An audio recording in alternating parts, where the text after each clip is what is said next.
real nitty-gritty. Boots on the ground. It's the real nitty-gritty. Boots on the ground. It's the real nitty-gritty. Boots on the ground. It's the real nitty-gritty. Boots on the ground. Hey, good morning, good afternoon, good evening, wherever you're joining me from. Thank y'all so much for stopping by today. So many channels y'all could be watching. You're watching me. I appreciate it. Today, we're going to talk about 5 expenses that can destroy your budget over here in the Philippines. Doesn't matter if you're here 2 weeks, 2 months, 2 years, or the rest of your life. But as always, this is your live stream, and we're going to talk about whatever you want to talk about. Shout out to Jacob Tanjay and the NTZ crew. I really appreciate y'all, man. I don't take it for granted what y'all do. Keep the trolls at bay. Keep the bots off the live stream. The exchange rate is still favorable, 55.54 pesos to the dollar. I'll take that any day of the week and twice on Sunday.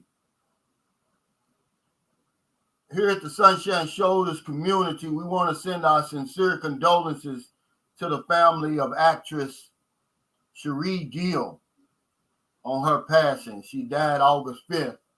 This is my first live stream since then. She was a very famous, very popular actress here in the Philippines. She was young.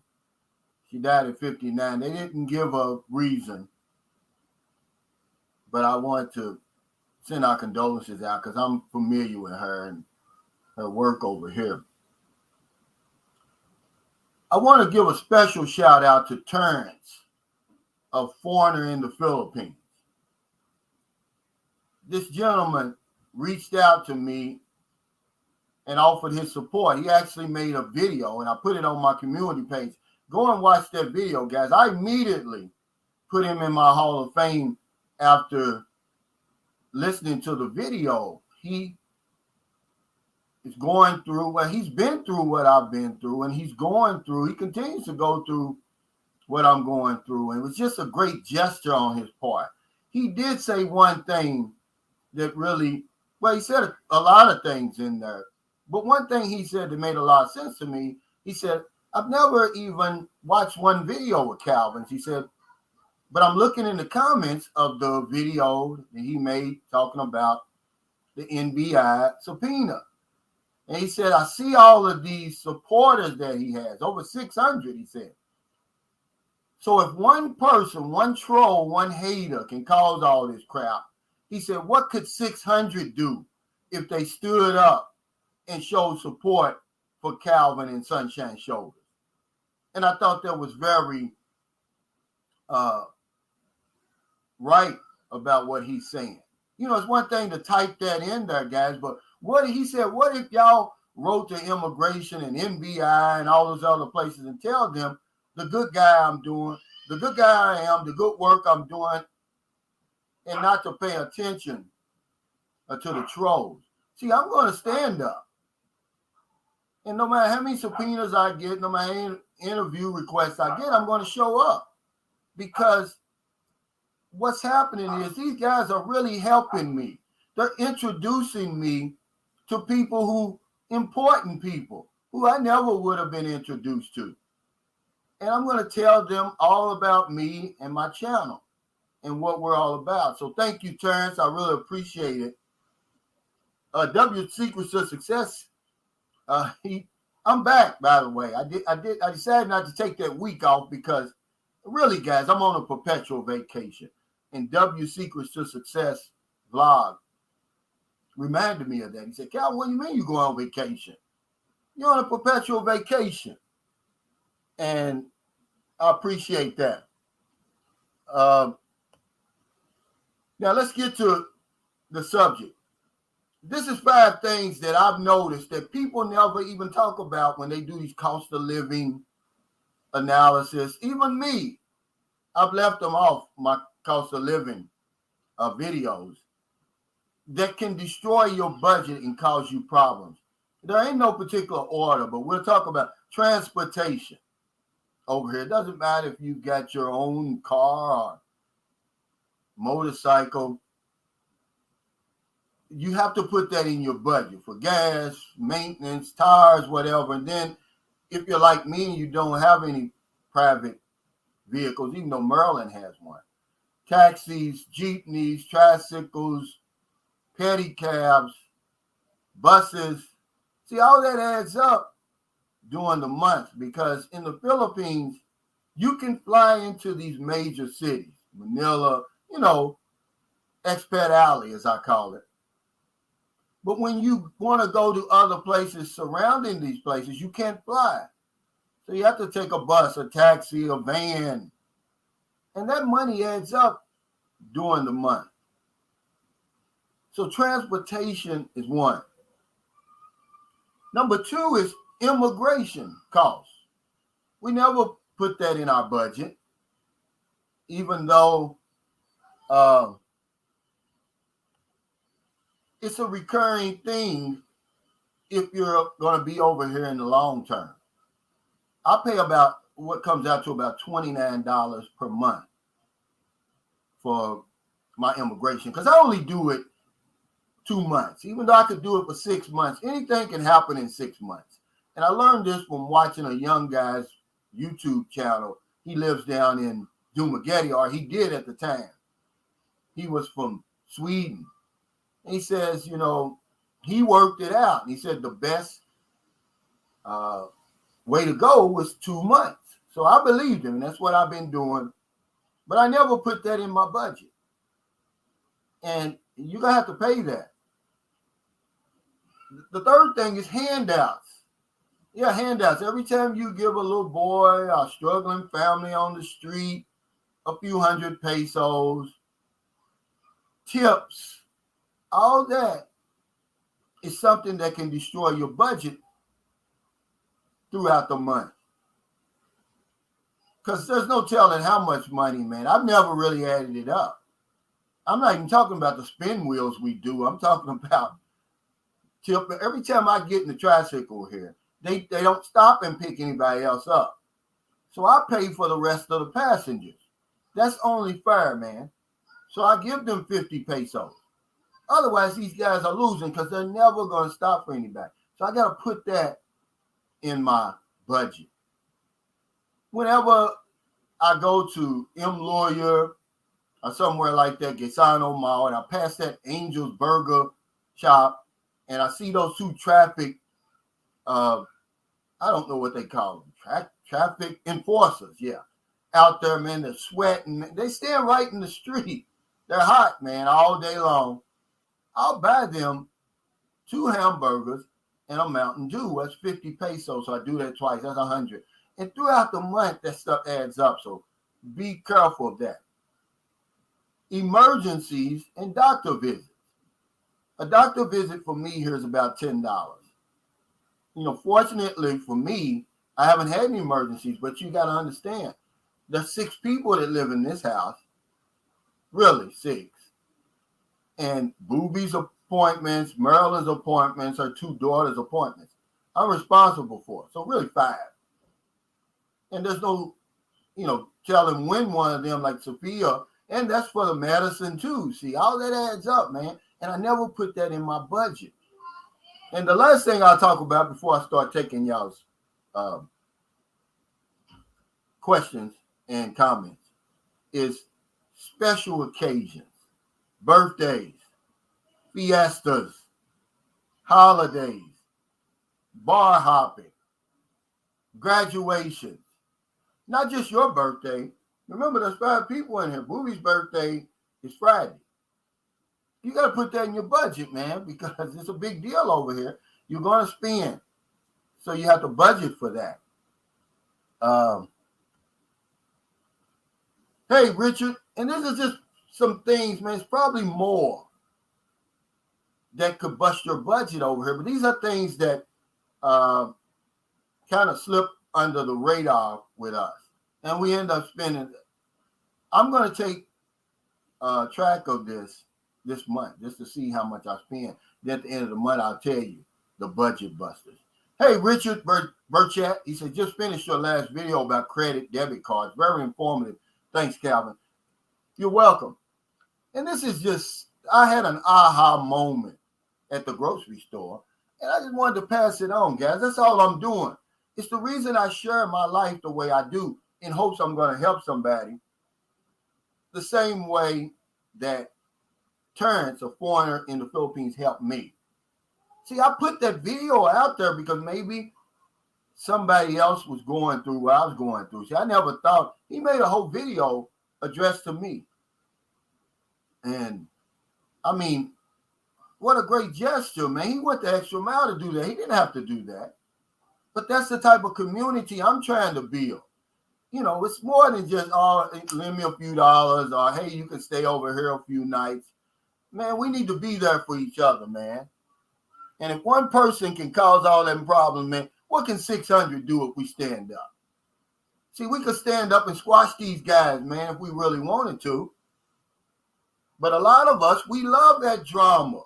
We love clicking on that because I see y'all on these other channels. Y'all love getting involved in all that. Hey, Sam Champion, said, Calvin, along with many others here, we stand with you in the situation you're going through. If you need financial help with lawyers, let me know. Well, I went to see a lawyer the other day, and he gave me some great advice. He said, Calvin, listen, this is the Philippines. He said, whenever they get allegation, he said, they're going to follow up on it, because if they don't, somebody's going to come behind them and say, hey, what did you do about this? He says, nothing to worry about. You're not doing anything wrong. He said, just go in there and talk to the people. And that's what I'm going to do. Hey, what's up, Louise? Curtis says, hey, yeah, man, I know what you mean. I've helped my girlfriend out a lot to buy food and load. They always need help, no jobs and money there. It's a lot of people. Life here is hard for some people. Not everybody, but for a lot of people. And just a little consideration goes a long way. But handouts, you know, and support is what we call it. You got to put that in your budget over here. Hey, Quinn. W Secrets to Success blog says, Cal, that's my concern, is a lot logistics of moving around when I come visit the Philippines. It sounds exhausting based on all the bus, boat, and tricycle fees to get around there. Yeah, but this is how you see the real Philippines. There's benefits to that. You meet a lot of interesting people. You kind of understand what you're up against over here. It's not just booty, beaches, and bombshells. It's real life over here, and it made me respect the people and the culture even more, because I live among the locals and I always have. Why would I live in some fancy place?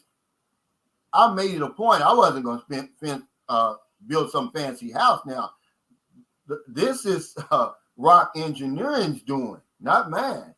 I didn't know, because I said, well, hell, my budget was only $500,000. I don't want to stick out.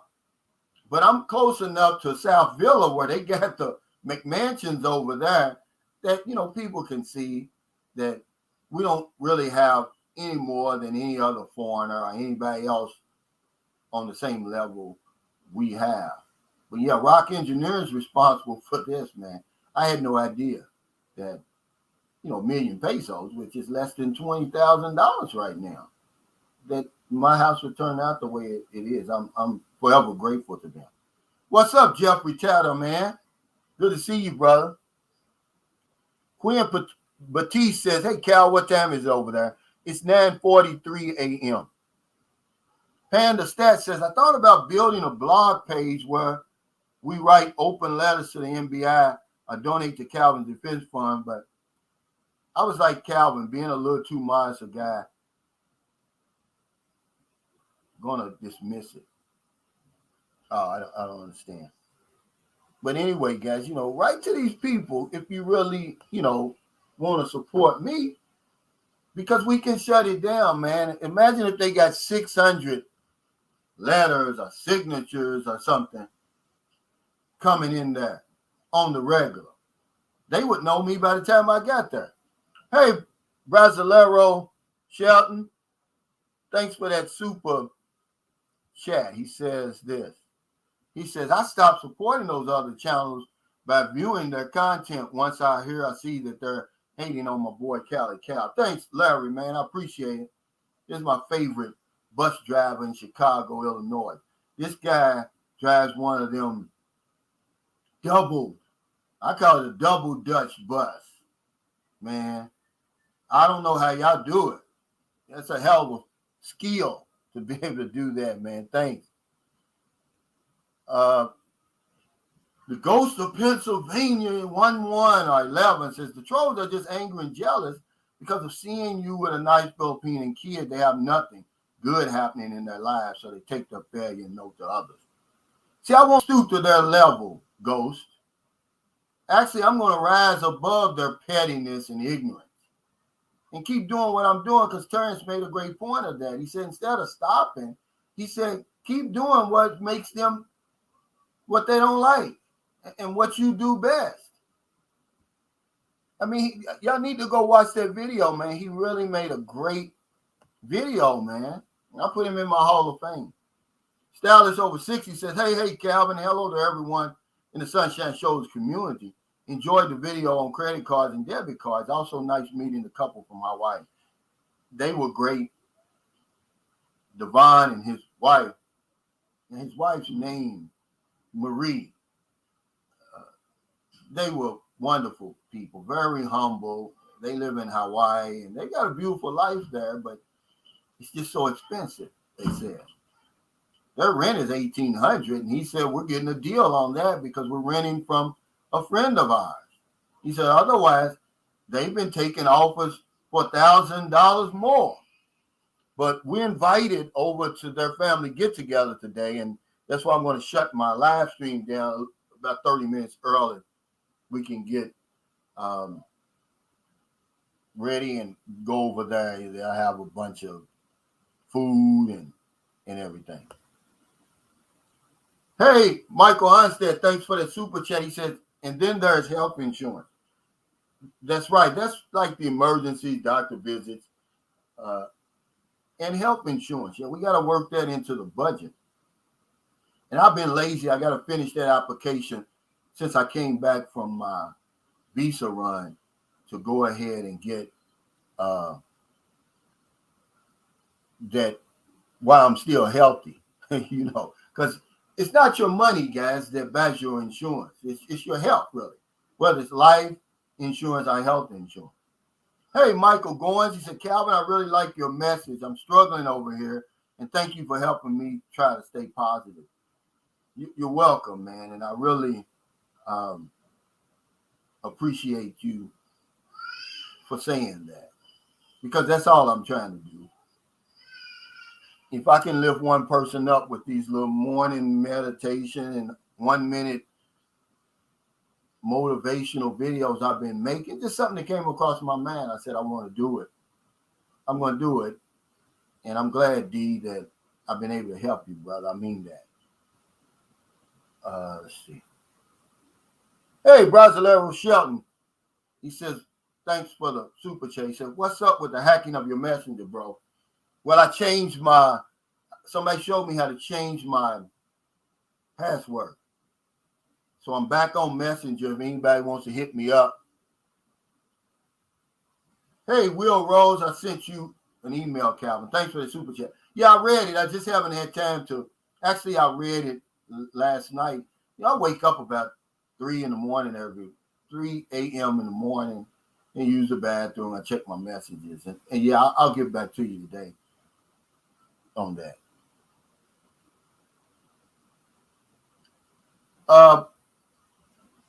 Puchin 541 says, I do sometimes kind of troll some Philippine bloggers, I admit, but not Calvin, because basically he represents the foreigner well. Well, see, trolling is one thing. I can handle that. Whatever the guys are saying, or even the videos, man, even though they're irritating, I can handle that. But when you start making false allegations, which These allegations are serious, guys. You know, you have to understand that when the Filipinos, when they read these allegations, remember, even though the law says that the burden of proof lies with the complainant, they're reading these allegations, you know, human trafficking, exploitation of women, right? So when I come through immigration, guess what? Everybody's a woman in there. The top person is a woman. And there was one gay. So they're all reading this. They never looked at my channel. So they're going into it like they coming at me like I'm guilty, man. And, you know, I just had to talk them down. I said, hey, have you ever even watched my channel? And they said, no, we haven't ever watched it. And so I showed them my videos. I showed them my YouTube page. And, you know, they said, this is what the interviewer said. He said, wow, most of the winners on your spin wheel are women. I said, exactly. Most of them are single mothers. I said, I don't even have an arrest record at home. I said, what I look like coming 8,000 miles. Now all of a sudden I'm become a criminal. I'm sorry. Yeah. Yeah, this is what I'm hoping for. He says, I'm sure that the government will realize you're a good man and leave you alone. See, they're helping me because I'm going to go around to them all, and I go around to them twice until they realize, hey, this guy's being harassed. Hey, Mitch, what's going on, man? Getting ready. I know, have you taken your I-hip or your A-hip yet? I'm going to take that this week. Mitch is a fellow insurance agent. He also does Medicare Advantage. He's getting revved up for the annual enrollment period, which starts in October. That's 6 weeks. You can earn a lot of money, right, Mitch? There's guys, when it first came out, believe it or not, this is what got me interested in it. There was guys who were earning $80,000 in that 6 weeks. Then they take the rest of the year off. They go down to Venezuela and different places. And I said, well, hell, if they can do it, maybe I can do it. Mitch says, here, I'm happy sleeping, and then I wake up and curse the day. I'm so sick of how it is here now. Yeah, the next morning meditation that I make, I'm going to address that. And that's a fact. Hey, Jay Hawk, he says, trolls on YouTube are just jealous and hateful individuals who make the community suck sometimes. Just continue to block them and not respond to their ignorance. Yeah, I do, but it's a difference when you have to sit in front of these Filipino authorities. It's embarrassing, really. It's uncomfortable when you have to address these allegations. These are serious allegations these guys are making, and that's why the Filipino government, they're compelled to follow up on this stuff. You should see some of the stuff these guys are writing, man. You can't make it up, but the bottom line is, I'm going to fight. I'm going to stand up. I don't care how many false allegations they make. Whenever the people call me in, I'm going to show up. W Secret Success said, Cal, you appear to be in good shape, especially after taking that uppercut from Mike Tyson yesterday on your live. Yeah, these damn, well, you know, them plastic chairs, they even do that in America. So you can't put it, you know, they getting these chairs from the same place, by the way, China. And that was my first attempt to make the credit card, debit card video. And about 5 minutes in, I heard a snap. And then next thing you know, man, my chair just collapsed. And when I watched it, it was funny, man. I said, I've got to share that with people. James Gilbert, good morning, Calvin. I'm living here in Laguna. Been watching you for about a year or more. I like your channel. You don't have to worry about the trolls. I really don't, James, and thanks for your support. But I worry when I have to inconvenience myself, take time away from my family, money off the table, because I've got to go to Bacala Thursday, as a matter of fact, to talk to the people. And, you know, that's a 2-hour ride there, 2-hour ride back. It costs to go there. And then Booby's birthday's the next day. So instead of me staying over like I normally do when I go there, I've got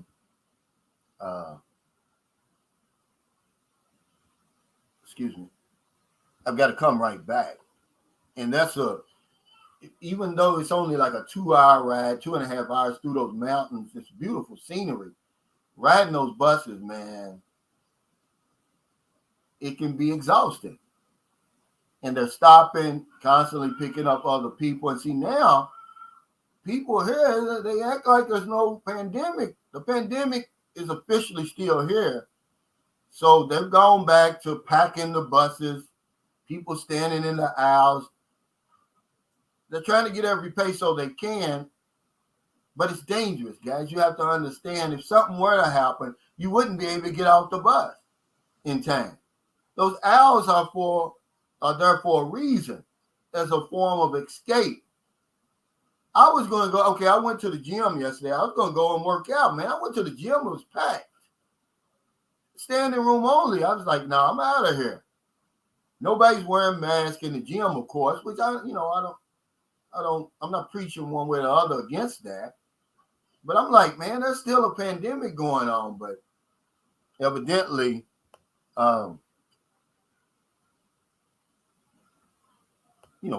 somebody missed that memo. I'm glad that everything's loosened up and it's opened again, but let's be responsible. And they got monkeypox. I don't even know how you catch that. What are the symptoms anyway? Alpino R said, yeah, I rode those buses. I forgot to read Greg's message. He said, yep, I'm now boots on the ground in St. Carlos. The Filipinos here speak very highly of Sunshine Shoulders. The first thing they say is how giving and generous. Keep it popping, bro. Hey, thank you, Greg. I saw you yesterday when I was coming from the gym, as a matter of fact. And the guy says, he sees you about, 6'4" or something, 6'5"? He said, you know him? I said, yeah, I know him. Is he a basketball player? I said, he used to play. He doesn't play anymore. But I think you played in the service, right, Greg? Hey, Mark Brown, Cook, he says. Hello, brother, writing from New York City. I can't wait to see the Philippines. I'm booked for next year. Yeah, come on over here, man. You're going to enjoy yourself. It's a great place. It's not those other places. It's the Philippines. When you compare places, guys, you take away from both of the, we just take away when we compare with comparison. You got to put other places down.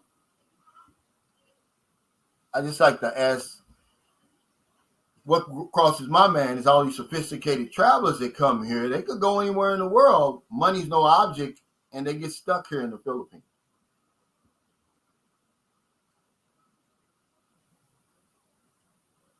Stylish over 60, he says, in U.S. we have COVID-19 and the monkeypox. Yeah, they have it over here. He says, Christopher Wolfgang says, it's most due to peanut butter sandwich making and direct contact. It's sad but true.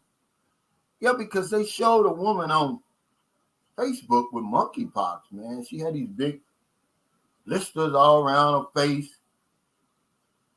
I was like, wow, I wouldn't want that. VFW Dwayne says, hey, Shoulders, how old are you? I have you at about 40, man. I'm 59. Thank you, brother. I mean, that's flattering. But when you see me take that fall yesterday, it took me a minute to get up. It shocked me more than anything. But yeah, I'm 59, but I really started back on my workouts really good. And Marilyn's inspired me because she goes just about every day. Sunday's the only day she takes off. And I can see the effects. And over here, you want that to be part of your regimen. You don't have to go to the gym, but at least walk. Everybody that I've seen over here, Greg included, Oliver included, Robert, when he came to see me, they all do some form of exercise, even if it's just walking. Because you can do that over here. The weather permits that. Dexter Dixon says, my brother, keep bringing the boots on the ground truth. Let your great light keep shining. I appreciate you, Dexter, man. I really mean that. I'll be there in 3 days, Larry Lindsay. Uh-oh. I know you got a woman over here you've been chatting with, a long distance conversation. You're going to bring that conversation to an end. Cortez Belly says, I'm living in Pampanga. Great channel, shoulders. Thanks, Cortez.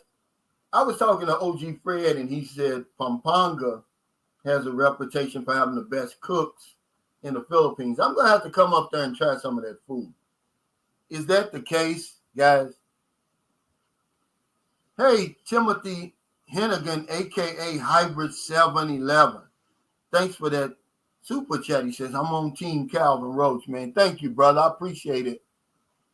And, we just need to support each other. I put Terrence from Foreigner in the Philippines in my Hall of Fame yesterday. It was a great gesture, man. He went the extra mile. He didn't have to do it. And he made a lot of great points. One of the best videos of support I've ever watched, because he doesn't know me. He says, I've never watched one video of his. He said, somebody sent him a link of my video talking about the NBA. I said, hey, can you reach out to him? He didn't have to do it, but he did. He took like 20 minutes out of his time. He made some great points, Oh, he said, yes. He says, food is great here. And my wife is from Pampanga, and she eats well. I watched some, okay, I know when, not Anthony Bourdain, but what's the other one? Andrew Zimmerman. When he came to the Philippines, he went to a couple of places in Pampanga. Morris Graham says, Cal, I'm just checking in. What did I miss? And we're talking about 5 expenses that can bust your budget in the Philippines. Things we never consider. We don't really put them in our budget. Transportation, immigration, handouts, guys. These are tips. Whenever you see somebody on the street, you give them 100 or 2 pesos. You may buy them some food. That stuff adds up throughout the month. Emergencies, doctor visits, like Michael Onstad said. Healthcare costs. We never put that in our budget. And then special occasions. Birthdays are big over here. Boobies is coming up. The Boobies only going to be 2 years old, but they're planning like it's her debut, like she's 18 or something. But Rock Harmon called me last night, and he reminded me, he said, Calvin, birthdays are for the adults over here. And they can get expensive. What would Booby wants to do with a Lachan? See? And she doesn't drink Red Horse and San Miguel, but you have to put them costs into your budget. Because in our house, there's 5 of us, and including her mother comes here off and on. And whenever their birthday comes up, hell's a celebration. Fiestas, graduations. Now they got this debut that has become just unbelievably popular here, man. I went to one, me and Marilyn did back in, let me think, is that in May or June? Oh, man, they spared no expense for this young lady. Believe it or not. Yeah, beer costs add up. Did I say bar hopping? I know I put it here. But yeah, it adds up. And that's what I was saying on my video. Buy your beer from the grocery store if you got a debit or credit card. And people say, well, what about the foreign fees? The foreign transaction fee. They're very small compared to, okay, not only do you have to exchange your money, and then you're going to get hit with that. Then you have to go to the store. So you're hitting like a double whammy. If you got that credit card, see, it Save More. I don't know about anywhere else because that's the only place I do my grocery shopping. And at Desano, it's the same thing. I pay the same price whether I'm paying with my card or my cash. So why not pay with my card and save from that damn exchange rate? Because they're going to get you. The banks are going to make money off of you. So whenever you get a chance to use it, why not? I didn't use it for a long time because I was worried that somebody was going to steal my uh, account until they stole it, and now I'm not worried anymore. Hey, Mo, he said, hey, brother Calvin, greetings from Connecticut. I've been training at the gym and the pool on a daily basis. If all else fails, I'll swim to the Philippines if I have to. I know you look in good shape, Mo, and Mo took up free diving when he came to the Philippines because it's real popular here. And he really got into some things that a lot of people don't get into because the Philippines is a great place for that. They come from all over the world, free divers, scuba diving, because you get quality training, for a fraction of the cost. Imagine trying to go take scuba diver training in America, what that would cost you. Hey, Jacob John J said, love chat, you're done here. Yeah, I got rid of his butt too. All right, Fred, OG Fred on here. We're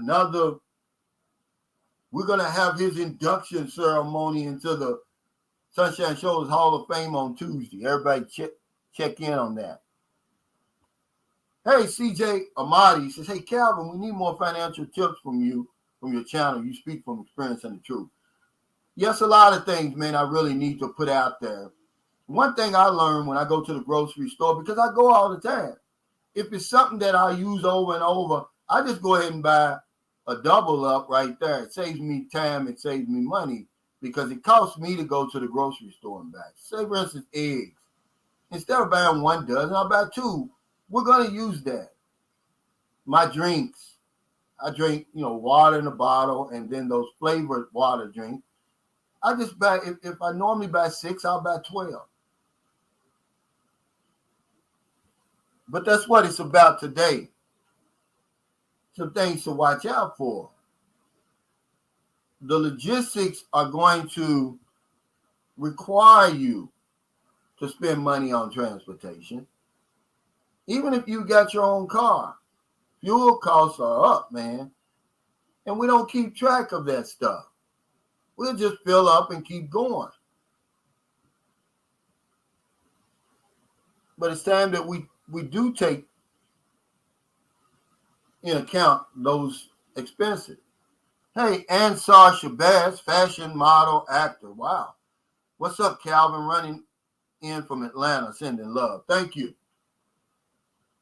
I was reading something about Atlanta where, what's his name? Somebody's catching heat for that show, Atlanta. They said it's not geared toward black people or something. What's his name? Donald something. Hey, Jim Cruz, as a subscriber to your channel, I have a legal right to sue your trolls in federal U.S. court for defamation of character to my channel. Absolutely. It's time that we stand up together, man. See this. Try to hit somebody with this and see what it does. It's not going to do much. Slap them with all these, man, you're going to do some damage, even more when it's like this. This is what we need to do. What's he saying? Filipino Raquel TV said, what happened to you, to your host after the interview? Which one? What are you talking about? Filipino Raquel, which I'd like to have you on my channel. You, May Filipino vlog, and then Sharon, Thursday, if y'all want to come on here. Because I want to help as many Filipino channels as I can. Because who better to give us the nitty gritty than the locals? Y'all had y'all boots on the ground here ever since. Philippine, she said, you're such a real person. Some jealous people tried to put down good people like you, sir, and shame these kind of people. Yeah. See, I'm not the first. I'm certainly not going to be the last. I've shared my life. I wear my heart on my sleeve. I don't have anything to hide. Secrets are for suckers, man. I'm going to tell my story. I don't want somebody else to tell it. I want somebody to say, oh, yeah, did you know Sunshine Shoulders used to be homeless and all that? No, I'm going to tell you that. I don't have anything. That's just the way I was raised. RLV says, I'm seeing more foreigners, Westerners, and from our Asian neighbors in the Makati area, Glorietta and Greenbelt. Yeah, they're trickling in. But it's been, let's see, March, April, May, June, July, August. This is coming up on 6 months since the Philippines has been open. And the rush is over, basically. If you come in now, you don't have to worry about the long lines at immigration so much. And I want to give a shout out to immigration. They got the system going. They had like all 4 booths open, 2 people in each booth when I came from Thailand. And they moved it along. Same when I was leaving out to go to Thailand. But the rush is over. Oh, yeah, Donald Glover. Thank you, Christoph. Hey, Ken. Hey, from Longer Pole. Don't worry, we got your back. We have to make it up that way, believe it or not. Oh, absolutely. Cortez Belly said, is it cool to visit you there? Would love for me and my wife to visit. Absolutely. And we got the guest house. And if you don't want to stay in one of these hotels around here, because it's just like a hotel, to be honest with you. Now, we don't have the hot water heater yet, but that don't mean anything either. The water's not cold, guys. It's like a cool, and then by the time I work out, if it's 12 o'clock, it's lukewarm, especially somewhere around 3 or 4 when the sun is really up there. And it's so hot here in the Philippines, I don't believe it would be healthy to take a hot shower over and over.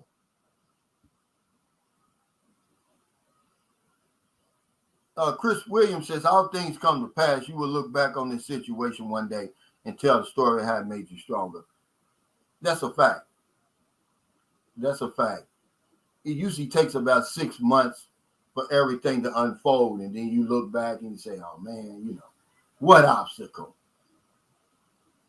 But this guy, Terrence, from foreign in the Philippines, he really helped relieve a lot of tension that I was experiencing. Because he says, hey, I've been there, man. He said, we've been investigated, interviewed, cases brought against us. Everybody from the PNP, NBI, DSWD, immigration. He said all of them. He said, this is going to tell you, do you really believe in what you're doing or not? Because if you give up, he said, you can't win. He said, it's going to follow you everywhere you go. But giving up was never an option to me. I wanted to just kind of sit back, soak it in, and see what my strategy was going to be. And he gave me my strategy. He said, Calvin, keep doing what these people say that you do best. He said, they said you make good videos. Well, keep on making them. He said, make even more of them. That's how you get through it. I mean, he had a lot of great information on that video for me, man. I thank him for that. There's Rock. What's up, Rock? I see you got a new profile pic. You and your beautiful wife. See, because they say, oh, we can't come over here and get the real women. Well, hell, his wife was a stewardess, real estate, and all of that. So thanks for getting rid of that myth, Rock. He said, birthdays are crazy. Never knew a 1-year-old needed a 40-kilo lechon and red horse. Yeah. He said, just need cake and ice cream. That's what I was telling Marilyn. The more simpler we keep it, after it's over, you're going to be happy because we're not having it here anyway, wherever we have it. Because I don't want all that cleaning up. We don't have enough bathrooms for everybody. Then the kids are always putting paper towels in your toilet and stopping it up. Hey, Raquel, Filipino Raquel TV, thanks for that super sticker. I'd like for you to come on here and Jacob Tanjay, they back. Love chat. I got rid of them. Hey, thank you. He said, Jacob Johnson said, you're still done. Yeah, we got him. Thank you, Risen, for Domingo. I appreciate it. He said, yeah, I hear you. Yeah, they back. Love chat. You know, they accuse me of exploiting Filipino women and, you know, human trafficking, right? And I'm saying, man, you really are reaching to look at any of my videos and say that's what you got out of it. And see, that's what I've got to tell the people. You know, I say, you know, these people are reaching. Are you really supposed to believe? I said, if that's the case, then you need to shut down every dating site, every online dating application, because they're doing a whole lot more than what I could ever do. And let me remind you that narrative was out there long before I showed up. It's been out there for a long, long time. Maurice Holmes said, Cal, what do you think about what's going on with China and Taiwan? You know, I really don't keep up with that stuff because it's really nothing for me to worry about. I can't control what's going on over there. And it's just like that Russian and Ukraine thing. The world's going to sit back and let China do whatever it wants to do anyway. And then it'll come in, oh, we'll put sanctions on China and this and that. And, you know, nothing's going to happen. You got to realize, guys, that China hasn't went to war with its neighbors since the 70s. I think 1979. And that was with Vietnam. How many skirmishes have the United States been in since 79? Really since 29. We've been into some shit continuously. So I'm not really worried, Maurice, to be honest with you, because China isn't like the United States. Honestly, that's the way I look at it. King says 275 watching, only 20 thumbs up. Come on, guys, really? It is free, but it helps a lot. Yeah, we got him. I love LaChan said my wife's niece's first birthday included all of that, Calvin. LaChan and all kinds of food and games with over 100 people. Yeah, it's an adult. It's an excuse for adults to drink and eat, to obsess, you know. And that's what they do. Booby's gonna be 2 years old. She won't remember it. As a matter of fact, Fred sent us some costumes here. Booby would be happy with that little Batman costume and ice cream and cake. But I'm probably going to end up spending, because it's a birthday party over here that big. But I like it because, don't you know, okay, when I came over here, I started coming over when I was 45 years old. And I was over here a few times on my birthday, man. I was just kind of flattered, man. I was really taken back by how much they think of you on your birthday over here. They roll it out, man. They pancit is for spaghetti's for long life, and pancit. They make the egg rolls, the lechon, the macaroni salad. They celebrate your birthday. When I'm in America, I'm lucky to get a phone call, probably some old bullshit Facebook greetings, you know, and people don't even really know it's my birthday. Facebook reminds them, oh, he's celebrating his birthday today. And they'll send me that. But over here, it's really a celebration. So if I'm going to let them celebrate me, then, you know, I'll chip in for the other celebrations. Brent's tripping. Just hang in there, Cal. This too shall suck, but this too shall pass. Misery loves company. Haters gonna hate. Just keep doing what you're doing, showing people the real nitty gritty. I enjoy your channel. Thank you, Brent. And that's what I can I'm going to do that. I'm going to keep doing it. They're not going to slow me down. I'll show up for every interview. Muchas ideas con Diego 10 says, haha, amigo, vengo de nuestra amiga Filipina Raquel. Wow. You guys speaking Spanish now. Hey, thank you, Damon. He said, we got your back. Joe Knight, hey, Calvin, coming to the Philippines in November. Hope to see you sometime. If the creek don't rise, brother, I'm going to be here. I would love to meet you. Anybody that comes through San Carlos City, I got the guest house. You can cool your pockets down. We had Michael Gladney and his girlfriend Ren over here, man. He wouldn't go for it. It's like, look, man, you've been spending ever since you've been here. Just stay over here. I mean, we can't hear you over there.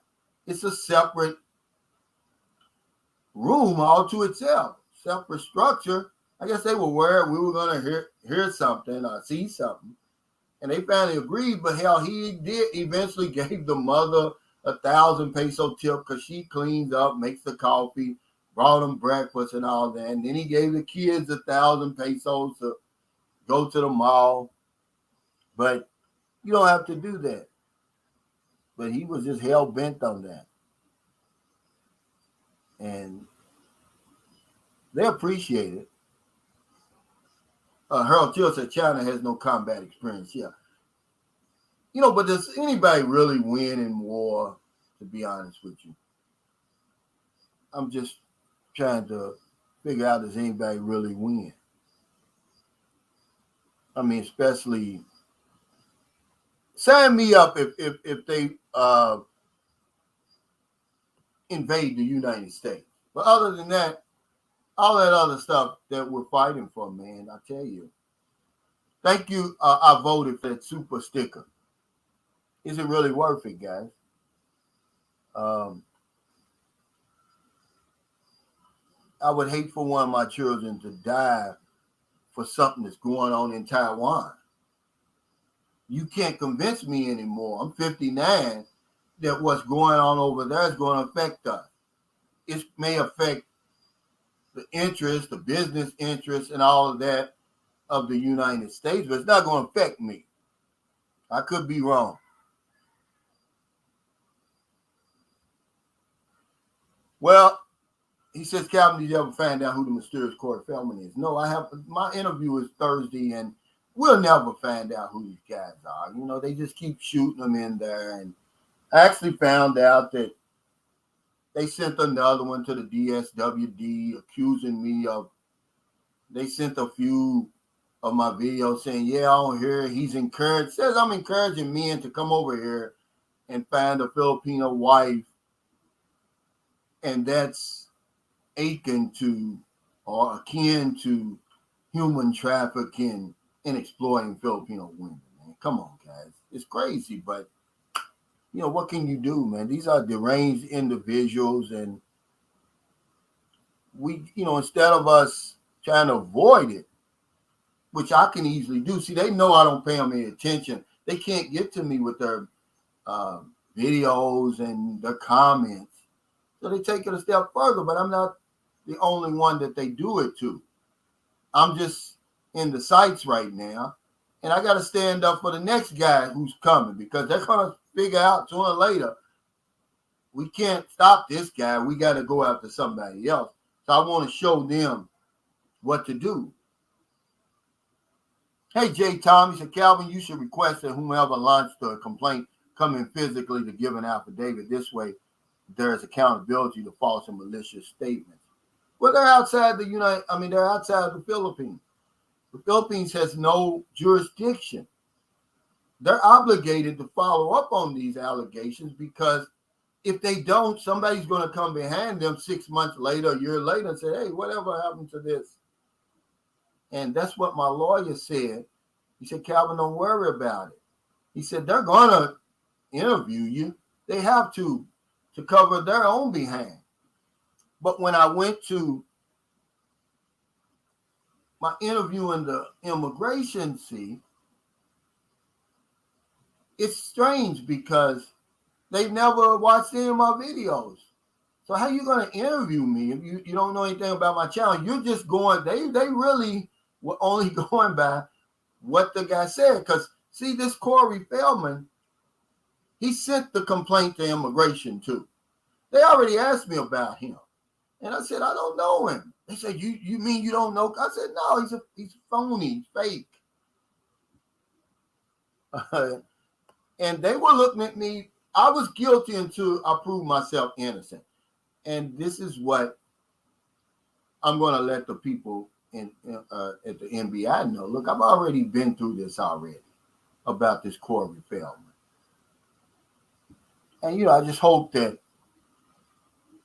you give me a little bit more benefit of the doubt than immigration did. I mean, they really grilled me, man, because it was all women. And they're looking at this, and then they're looking at me.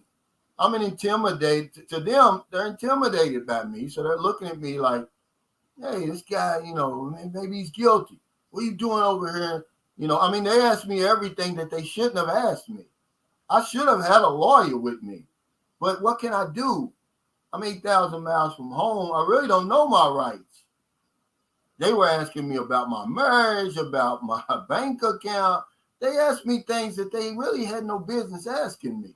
But they knew they could ask me because I didn't have a lawyer. Yeah, he said New Year's is one heck of a celebration. Yeah. This is a great point right here. He said celebration is the only time you get family to spend money. Well, they spend big on celebrations because they take it serious over here. Fiestas and all of that, man. Yeah, graduations and special occasions.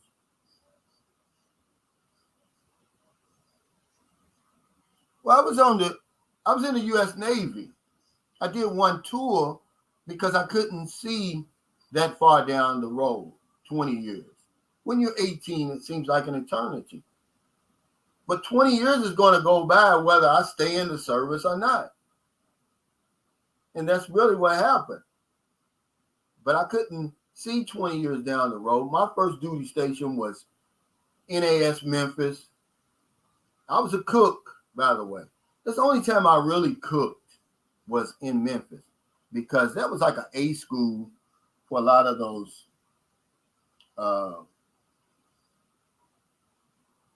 air, people who were in the, the airmen, let me say. So I would be there early in the morning at 6 a.m. flipping omelets. They showed me, you fill that whole grill with the eggs and then you cut it up with the cheese and stuff. I'm just sitting there flipping omelets out, putting them on plates all day. But we had fun, man. I had so much fun there that you couldn't believe it. Because in Tennessee at the time, you only had to be 18 to drink, to go into nightclubs and Bill's Twilight, 380 Bill. It was just Memphis was off the chain then, man. I loved it. Then I went on to USS John F. Kennedy. This is when my eyes really got open to the world, because we went everywhere, man. Through the Suez Canal, Rio de Janeiro, Brazil, London, England, Portsmouth, England, Haifa, Israel, Naples, Italy. We did a med cruise. The Robert Goodman, the guy who was shot down over Beirut, and Jesse Jackson went and negotiated his release. He was on the ship. I should see him all the time. And even after he was released and they deprogrammed him and everything, he was back on the ship. And he was just as humble as could be. Now, the guy who the actual pilot, I think he was the bombardier on the plane. It was an A6. They killed him. It was a white guy. They killed him, but they took Robert Goodman prisoner. And Jesse Jackson went over there and negotiated his release. I used to see him all the time walking through I forget what, man, look, I've been out of the Navy so long. It's not the hallway, guys. And I would disrespect the ship by calling it that, but you know what I'm talking about. I'd see him, he'd walk right by me. Hey, Rom Omega Zone said, life isn't really perfect, Cal. That's why imperfection is always not far behind. That's why trolls are there to improve yourself. Face this new problem and you can see you're learning right now. Yeah, and I use it as a learning experience. You know what? They don't realize they're helping me. They're small minds. They can't see that, we're really helping this guy. We're introducing him to all the government officials and all the government agencies. So pretty soon, there's nobody else over here that they're going to be able to introduce me to. They're going to get a complaint and they say, oh, this guy, here's another complaint. And I'll show up if they want me to. He said, Jay Thompson, yep, that's literally the only reason I have for Facebook, birthday wishes. And that's how most of the people know it's my birthday. They don't know. We're so worried about our own lives.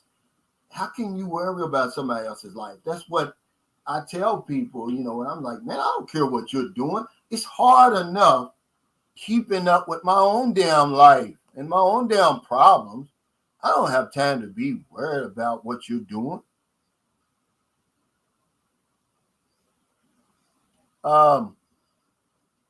He says, Jay Hawk says, someone said black men can't get beautiful women.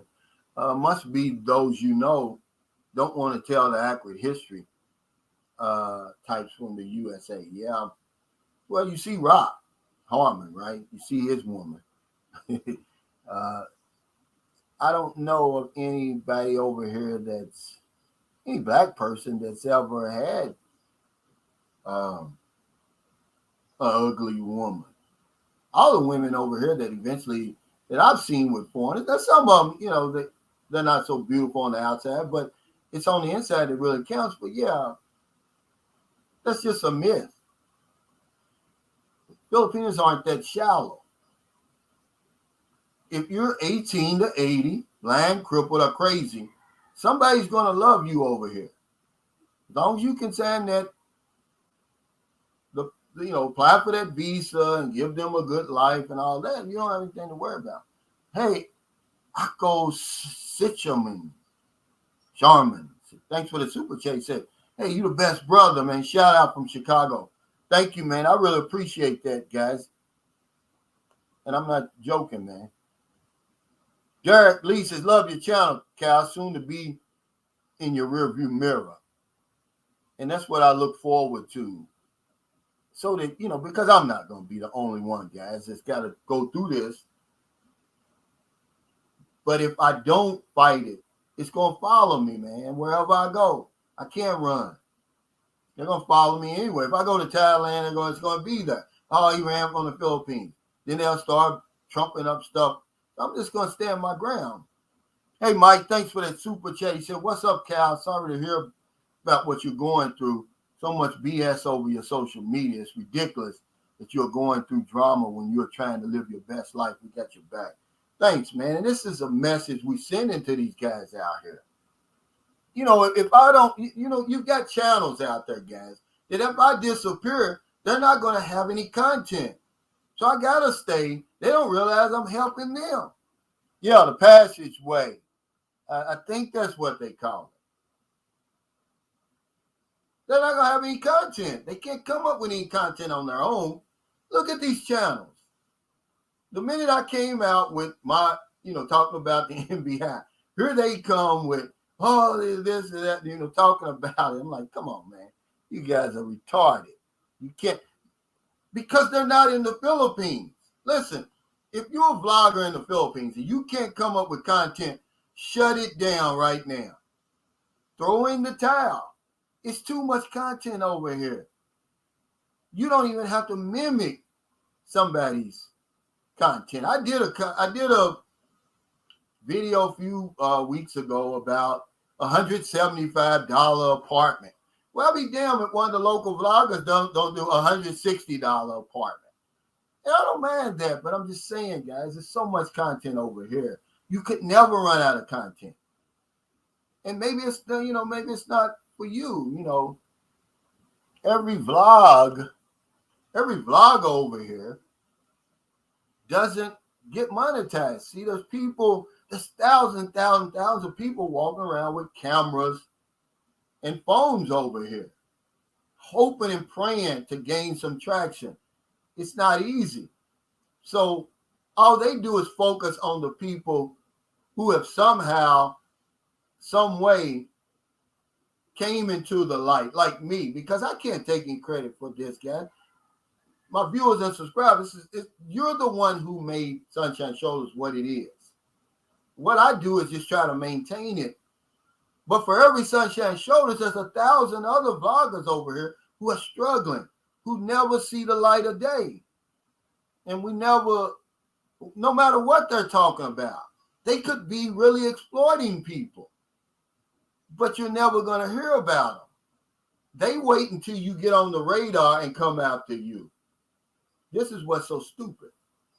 Hey, Mapu says, hey, Calvin, give me an update on the Filipino who's looking for a black dad, and shout out for May Filipino vlog. She need help. Yeah, I've been trying to get her to send me an email. Let me put it on here again. This is for her to send me an email, and I'll send her the link so that I'll put it up after this. And we can bring her on here and get her the help she needs. But remember, I can push people toward the channel, Mapu, but I can't keep them over there. Shout out to the True Girls. They've taken that and they run with it, guys. They did exactly what I thought they were going to do with it. I saw the potential they had. But other people I've tried to help. Shout out to Roger and Esmeralda, who did the same thing. But once I send them to the channel, it's up to them to keep it going. I'm not some magic. I don't have a magic wand. I'm not the, what they call it, kingmaker or something, but I can help them. I can, with the little influence I have. Hey, Alan Manuel, it's a shoulders. You're really carrying the world's best Philippines vlog. Sound like they are threatened by the possibility of men taking your advice and getting there and making the picking slim. Well, see, I did this is the thing. I made a motivation, a morning meditation today on jealousy. It's a form of insanity. When people are jealous, their thinking is there's not enough to go around. There's not enough for me. And see, it goes right to what you're saying. It'll never be slim pickings over here because everything that you want, there's an endless supply of it.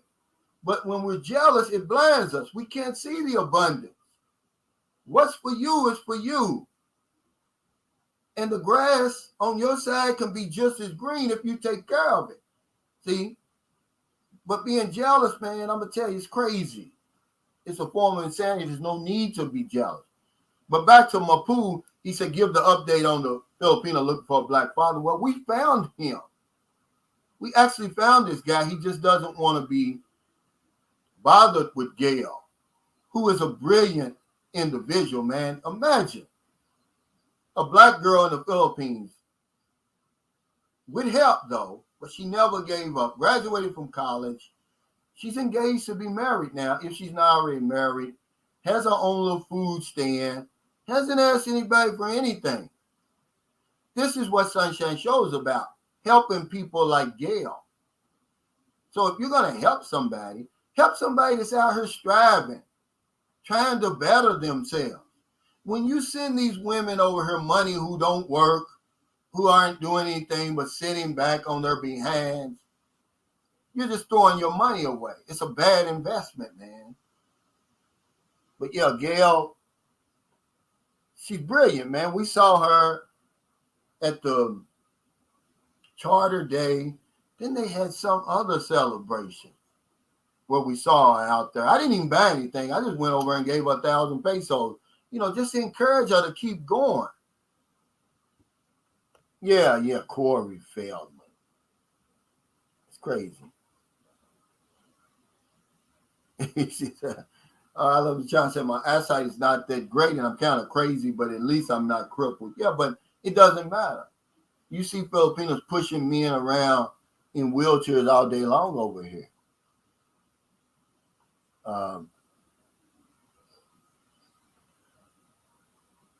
That's a testament to their character. They're smooth operators over here, guys. Trust me. they get what they want.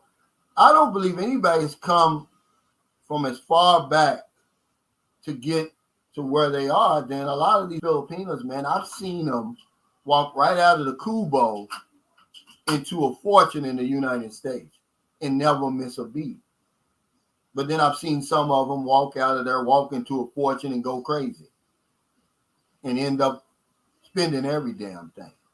Hey, Will Sutton, thanks for that super chat. He said, good morning, Calvin and the Sunshine Shoulders fam. I may have to come back to the Philippines during my birthday and experience the celebration. You're going to get it. I promise you that. You're going to get it. I was so flattered the first time that happened to me. I couldn't believe it. It was a big deal, man. I believe I was in Cebu, and my girlfriend at the time, my son's mother, man, she made all this stuff and went out and bought me a cake and a card. And I mean, it really touched me, man, because in America, man, I may get my oldest sister, who really kind of raised me while my mother and father were at work. She's the only one that'll call me on my birthday. It's like clockwork, but nobody else. You know, nobody else is going to call me. Nobody else even cares. Hey, Gary T said, greetings from San Francisco, California. He says, I enjoy your daily inspirational vlogs. How do you come up with them daily? I just get them out of the ether, really, and my life experience. We'll be surprised, Gary, what we can do when we have to do it. Hey, Mitch Brewer, he said the Campbells were promoting you today. This guy is forever. I'm going to put him in my Hall of Fame, Mitch, because he makes me look like a genius. I made that video long before his channel got popular. And it's very popular. He's one of the guys I was speaking to when I was talking about the NBA. They're coming for them because they're jealous. He's got a beautiful woman. The channel's blowing up. It won't be long, man, you know, and I'm just telling, hey, you know, stand up.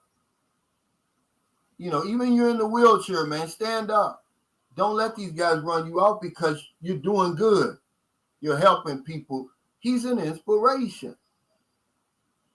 Okay, but he made me look like a genius. When I came up with that 1880 blind crooked or crazy, I think I'll be just making this stuff up, man. I don't. But this is for Made Filipino Vlog. Here's my email. Anybody else wants to shoot me an email, this is my email. And I answer my emails, every single one of them. Now, my comments, sometimes it's just too many. I can't go through all of that. But anytime on my messenger, I'm going to answer that. My email, I'm going to answer. But yeah, I love the Campbell channel. I mean, really, I do. And it's a couple of channels that I really have gained some traction, and they're on the radar now. And then once they see that they can't mess with me, they're coming for these guys. Alex living abroad, man, he's blown up, man. He got some great videos. He's found his niche. Michael Ray says, what I like the most here in the Philippines is the people here do not judge your race. You're treated the same. They judge you by your character, man. That's all I can tell you. I've never experienced it before until I came here. They really don't care what you look like. Now, if I was trying to break into the acting as an actor, a singer, or something like that, would it get in my way? Probably it would.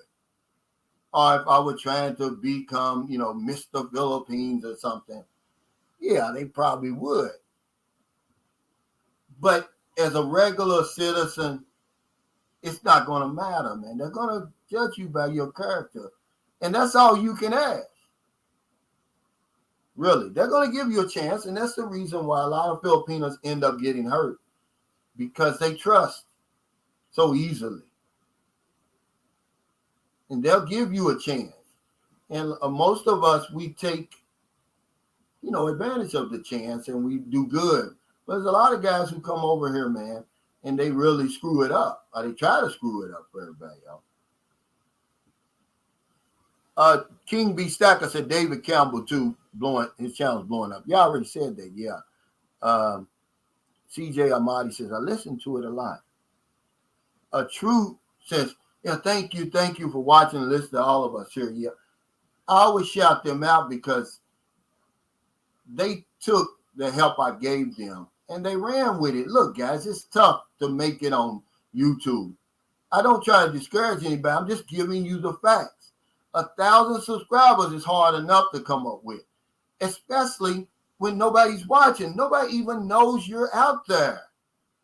You're in the metaverse somewhere. Nobody's watching. They don't know.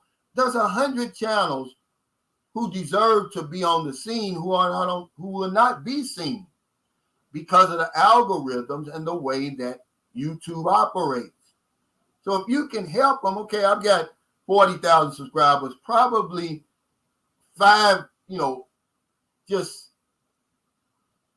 real supporters that are there. So if I can introduce somebody to that, and then they've got what it takes to make it, then why not? It goes a long way, okay? But then, see, here's the part I can't control.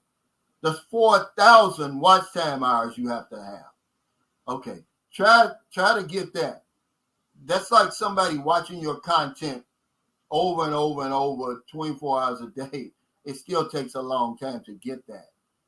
So if I can help anybody just kind of get a head start on that, then I've done my job. And that's what I did with the True. I'm pretty sure if they're not monetized, they're on the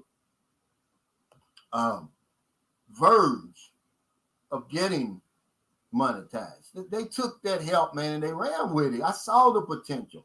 When I saw Jim, I said, hell, this is easy.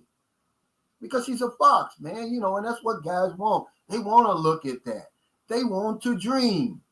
I was looking at an interview, Teddy Riley. Anybody who knows who Teddy Riley is, a great producer, used to be in Guy, Blackstreet, worked with Michael Jackson, all this. He said he gave Bobby Brown some advice. He said, Bobby Brown, don't get married to Whitney Houston. He said, it wasn't because I didn't like Whitney Houston. It was because I knew his career was going to suffer. Once women saw he was married and they said, oh, I don't have a chance with Bobby anymore, they're going to go on. And he was right.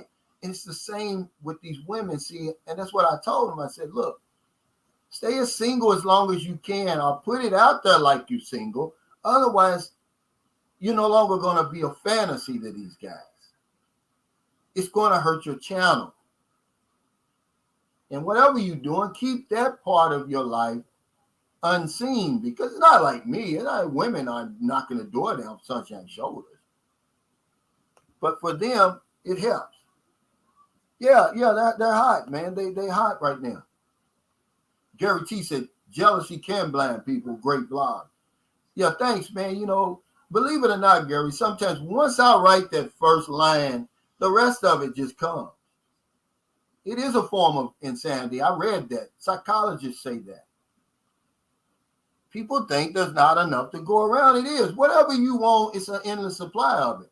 No sense in you being jealous, but we can't seem to get that through our mind. W Secrets to Success. He said, Cal, salute to you for helping Gail. That's why I like your channel, bro.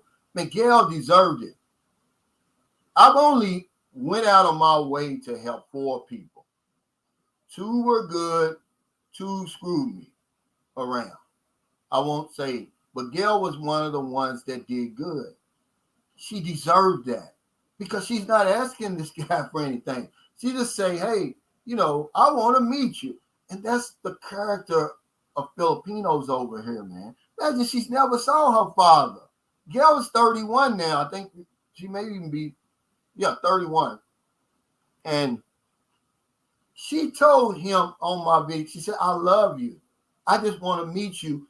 I want to complete my life. I mean, how cold could you be to listen to that? Because she wrote him a letter. All she wanted to do, if she could just talk to him on the phone, how cold could you be to turn your back on something like that? When we found him, you know the first thing he said, how did you find me? He didn't say, well, how is my daughter? How's my grandkids? Is she okay? He said, how did you find me? But then he said something that turned out to be a lie. He said, if you can prove that I'm the father, I'll take it from that. So we did the DNA, and it was 99.99% that he was the father. It matched up with two of his first cousins, two of his second cousins. Two of the first cousins actually had the last name of Mitchell, which was his last name. So, Gail, I salute Gail. Anytime I see Gail out there, if she needs my help, she can get it. Yeah, this is true. And you took this right out. When I saw Gail and I gave her that money, I said, I'm going to do an update on Gail. Because so many people asked about Gail, And these are the type of people we need to help, guys.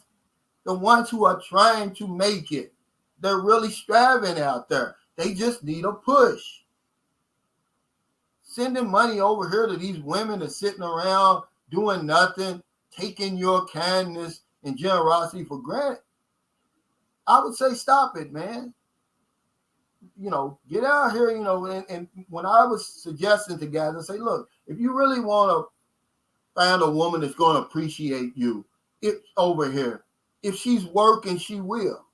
These long hours, standing on feet all day, working, trying to make ends meet, and they never really meet. And then all of a sudden they get a good man who gives them that push, gets them over the hump. They're going to love you forever. But the ones that just kick back, looking good, you spoil them, they're never going to amount to anything. They're going to be trouble. Hey, Jim Crane, he said, you should make another video on Gail. That is a huge heartbreaking story. And after a father sees the story, he might change his mind. Yeah, I'm going to do an update on Gail. I'm going to see if we can reach her today and do that. Because Gail's the type of woman that, I'm going to tell you, it broke me down when I did that video. The first one, it really did, man. When you hear her talk about her father that she's never met, I couldn't believe it, man.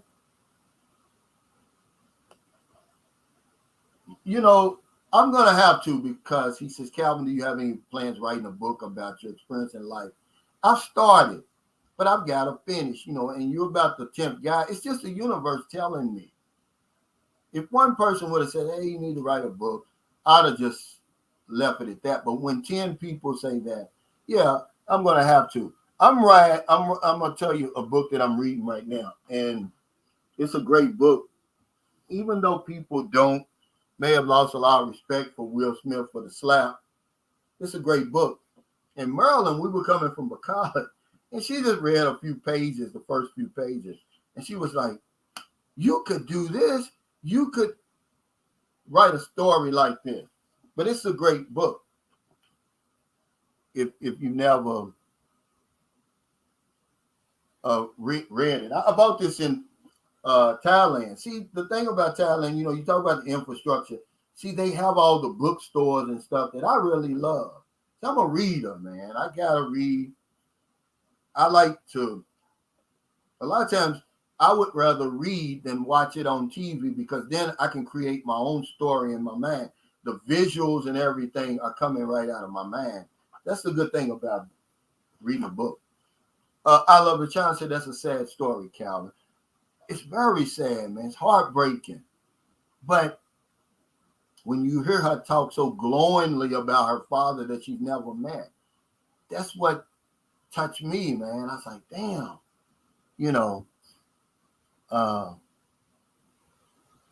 that's just, I don't know, man. It really, really touched me when she was doing that, reaching out to him, and she never saw him before. But the mother said, Calvin, Gail looks just like her father. So whenever you find him, he's going to look just like him. So we sent him pictures. He knows Gail's his daughter. But we've taken it as far as we possibly can. We can't do anything else. You can't make him make that connection. All we wanted to do was get him on the phone, but every time she called, he wouldn't even answer. Yeah, it was a miracle. It really was a miracle. It was like finding a needle in 10,000 haystacks, guys. This was a miracle. And we're at the 1 yard line. If there's anybody out there right now who knows Gregory Mitchell and can really has an influence and can talk to him and say, hey, man, why don't you do the right thing and reach out to this woman? She don't want anything from you. But we think in our minds over in America, our old back child support. You don't owe a damn thing. Gail's 31 years old. You don't owe anything. She don't want anything from you. Imagine, Gail's got a degree and has kept her head above water over here, which is very, very difficult to do for somebody in her situation. Imagine if you put her in America with all the opportunity over there. Gail would never look back. And that's all she was asking. I just want to meet my father, and I want to go to America so that I can provide for my family. I don't want anything from him, Calvin. And I believe her. I believe her. Because we would all help Gail. See? We would all help Gail. I even told the father, you do the right thing, I'll pay for her ticket to America. We'll get her set up for 6 months over there. Okay? But we haven't heard anything. Alfred Moffitt said, what's good, Brother Calvin? We're just talking about some things that can trip us up over here money-wise. I don't care if you're here 2 weeks, 2 months, 2 years, or the rest of your life. There's 5 expenses we never consider. And they eat at our budget. We find out at the end of the month, man, I'm over. Because we never considered transportation costs. Doesn't matter if you got a motorcycle or your own car. Fuel costs, maintenance, tires over here. All that stuff adds up through the course of a month. Month, brother. That's just my old Kentucky accent. We'll say up there instead of up there, and people get a kick out of that. Immigration, it costs if you extend. Put that in your budget. Every time I extend, I'm paying about $29 per month. Okay. Handouts, when you help people over here, you see a struggling mother in the street, or the kids asking, and you give them 20 pesos, 40, 10 pesos, you buy them some McDonald's. You're going to do that several times a month over here. I promise you that. You don't have to be that cold. I don't know of anybody that can walk past that. You can't help everybody, but there's always going to be something out there that's going to tug at your heartstrings. The disabled, with some people over here, man, who are just badly mangled. Guys, listen. They don't have the health care. They don't have the infrastructure and the safety net.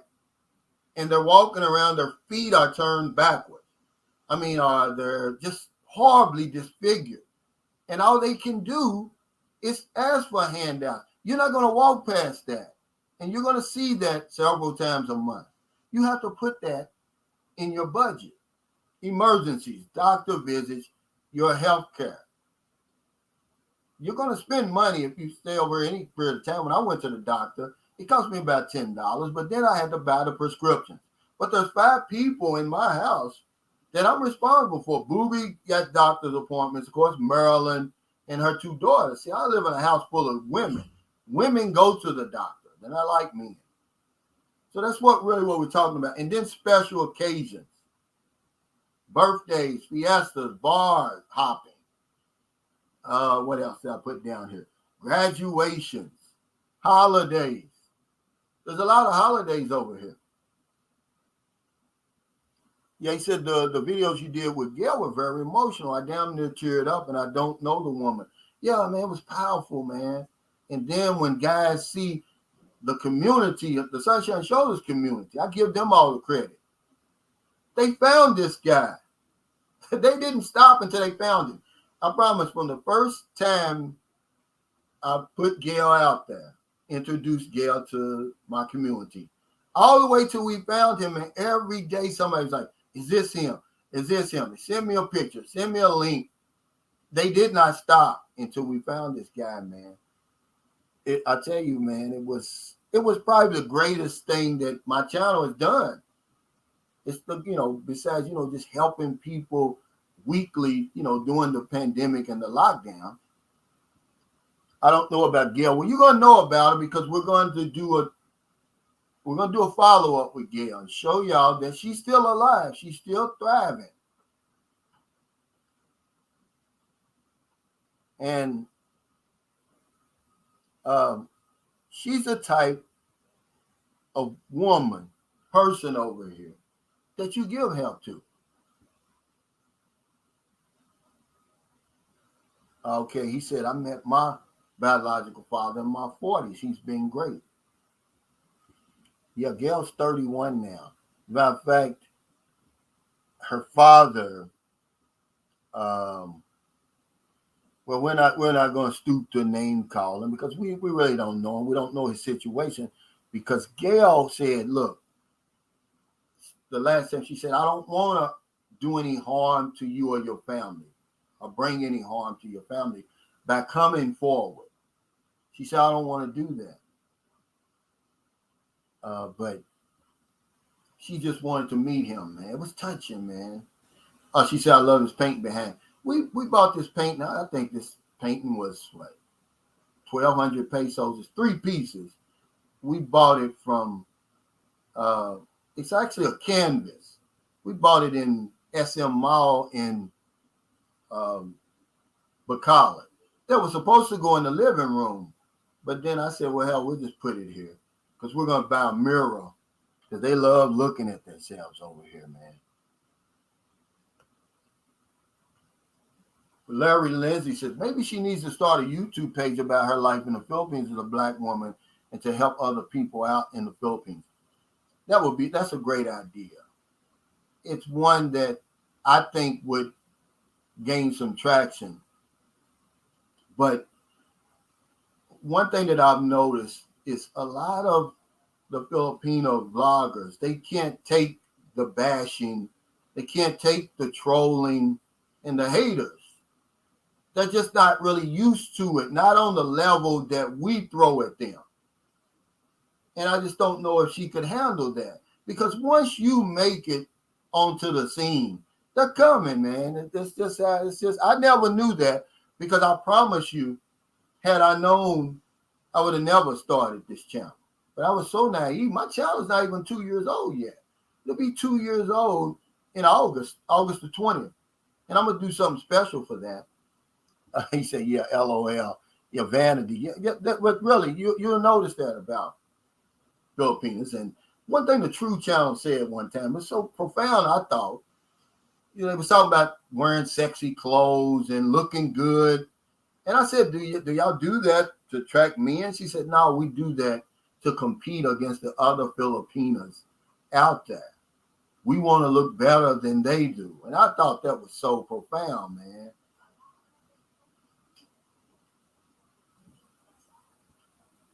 Hey, Sam Chapman said it. Mitch, Calvin's first video from back in January, February of last year is what drew me to Calvin's channel. He barely had 3,500 subscribers, now approaching 40,000. Yeah, when I started, I had 359 subscribers, and they weren't even mine. I was trying to help my daughter, her music career, because she's very talented. But I'm not Joe Jackson. I wasn't, I'm going to put the hammer down. I probably should have. Okay. And all I wanted, YouTube owed me $53. Well, I had $100 threshold. So I said, well, because my Facebook and my YouTube was separate at the time. I said, hell, I'll just make a couple of videos, get a few people watching and get my $100, build it up to 100 and keep it going. I didn't know YouTube had changed the whole format. You need 1,000 subscribers, 4,000 watch time hours, which is almost impossible, really. Well, that's why you see so few really YouTube channels they come across your feed. Those are the ones that have been monetized, and YouTube is if you earn them, then YouTube's gonna earn. YouTube's gonna earn anyway. But then people help me. Black American Expat Radio. Believe this or not, Andy Omar. Who else? Dr. Mike's TV. But the one who really, really helped me and really, really gave me my start was Dan from Vagabond Awakes. He featured me on his channel several times. Did phone interviews with me before I even started Sunshine Shoulders.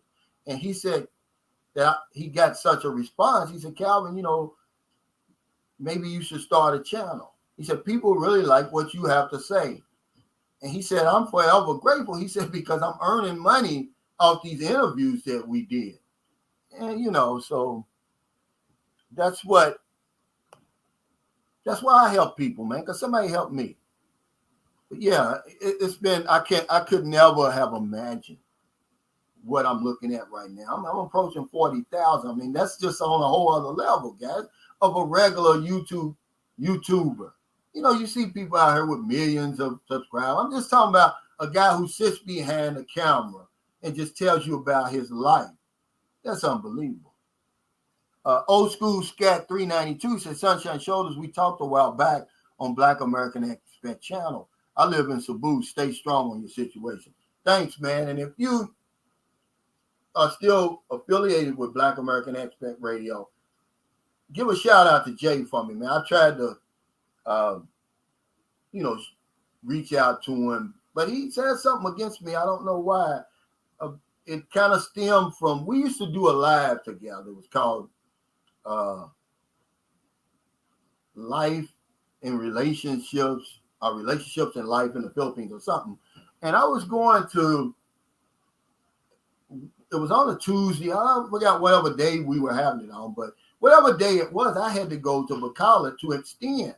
So I wasn't going to be able to make the live. I sent him an email. Well, hell, he sent it back, man. He was angry at me, and and I'm like, hold up, dude.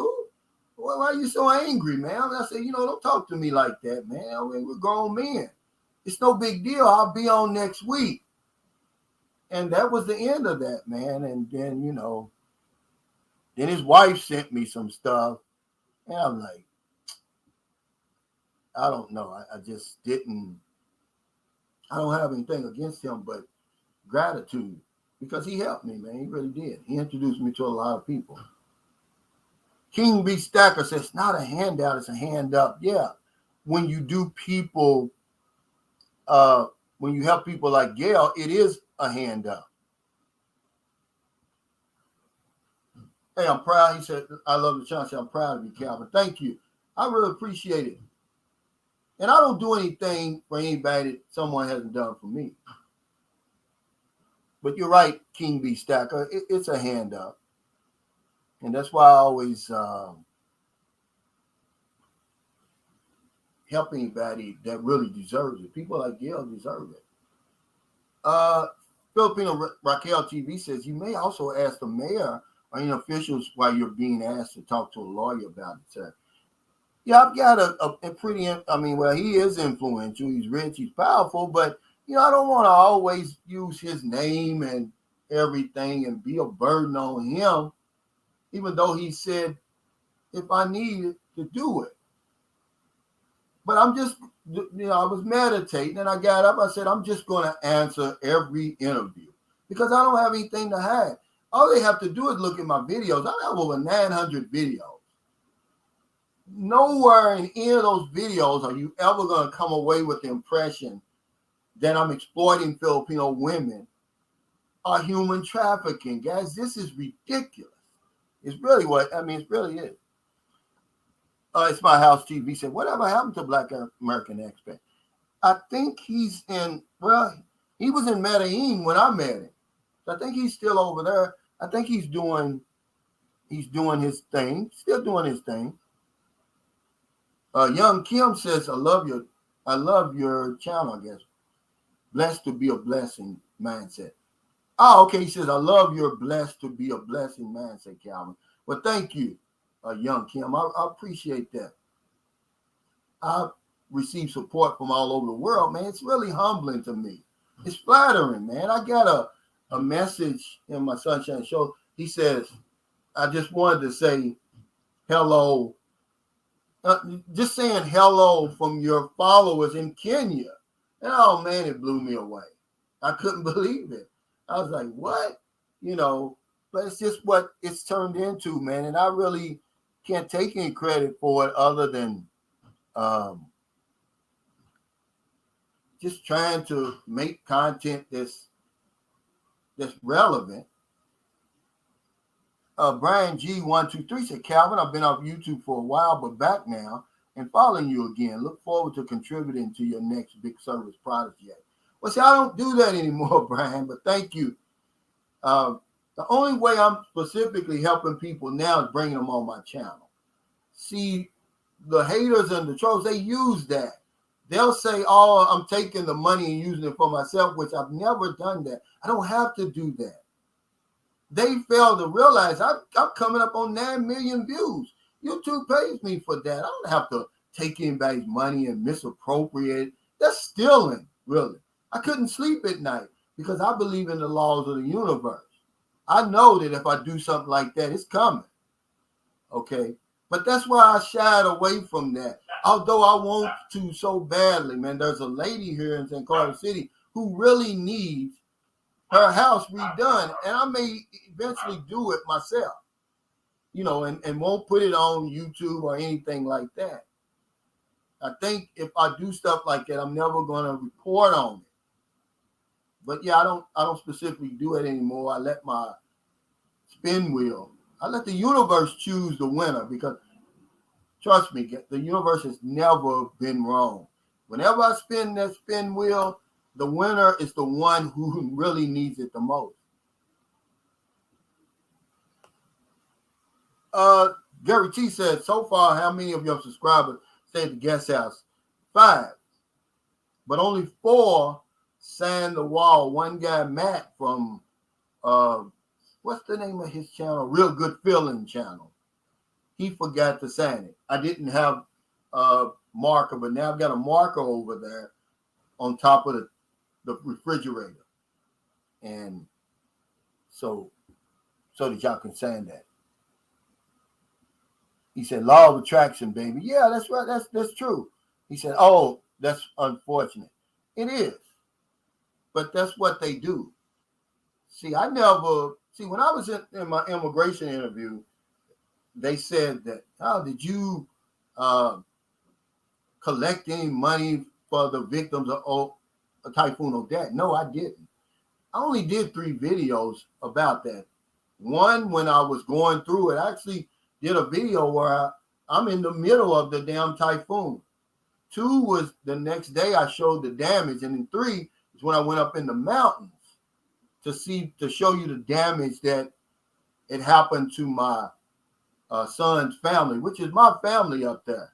Now, I'm rebuilding. We rebuilt 2 houses up there. We got 2 more to go. But I didn't collect any money, to do that. I've never asked on my channel. I've got that PayPal link that says, if you are enjoying my channel and want to support, if you are enjoying my content and want to support my channel, and I put my link. See, that keeps me out of a lot of trouble. I'm not asking you for anything. See? When you put conditions on, it's the same with, I remember my brother got in trouble. He would have got in big trouble. Him and his wife, they got into it. And she said that he threatened her. But he said, no, I didn't threaten her. I said, if you continue to do the things you're doing, I'm going to kick your behind. See, and the police said, well, he didn't threaten you. He said, because if you keep doing what you're doing. He didn't say he was going to do it. Yeah, they're going to get theirs in the end. And the universe can whip them and do a whole lot more to them than I can, King B. Stacker. He said, karma, the haters will get theirs in the end. If y'all watching, evil begets evil. That's a fact. This is a fact, guys. And that's why a lot of times when people say, oh, let me do this or let me do that for you when I do them a favor, I'm like, nah, I said, I want the universe to repay me because the universe can do a whole lot more than what you can. So, they'll try to give, they'll say, hey, it's 200 or 300.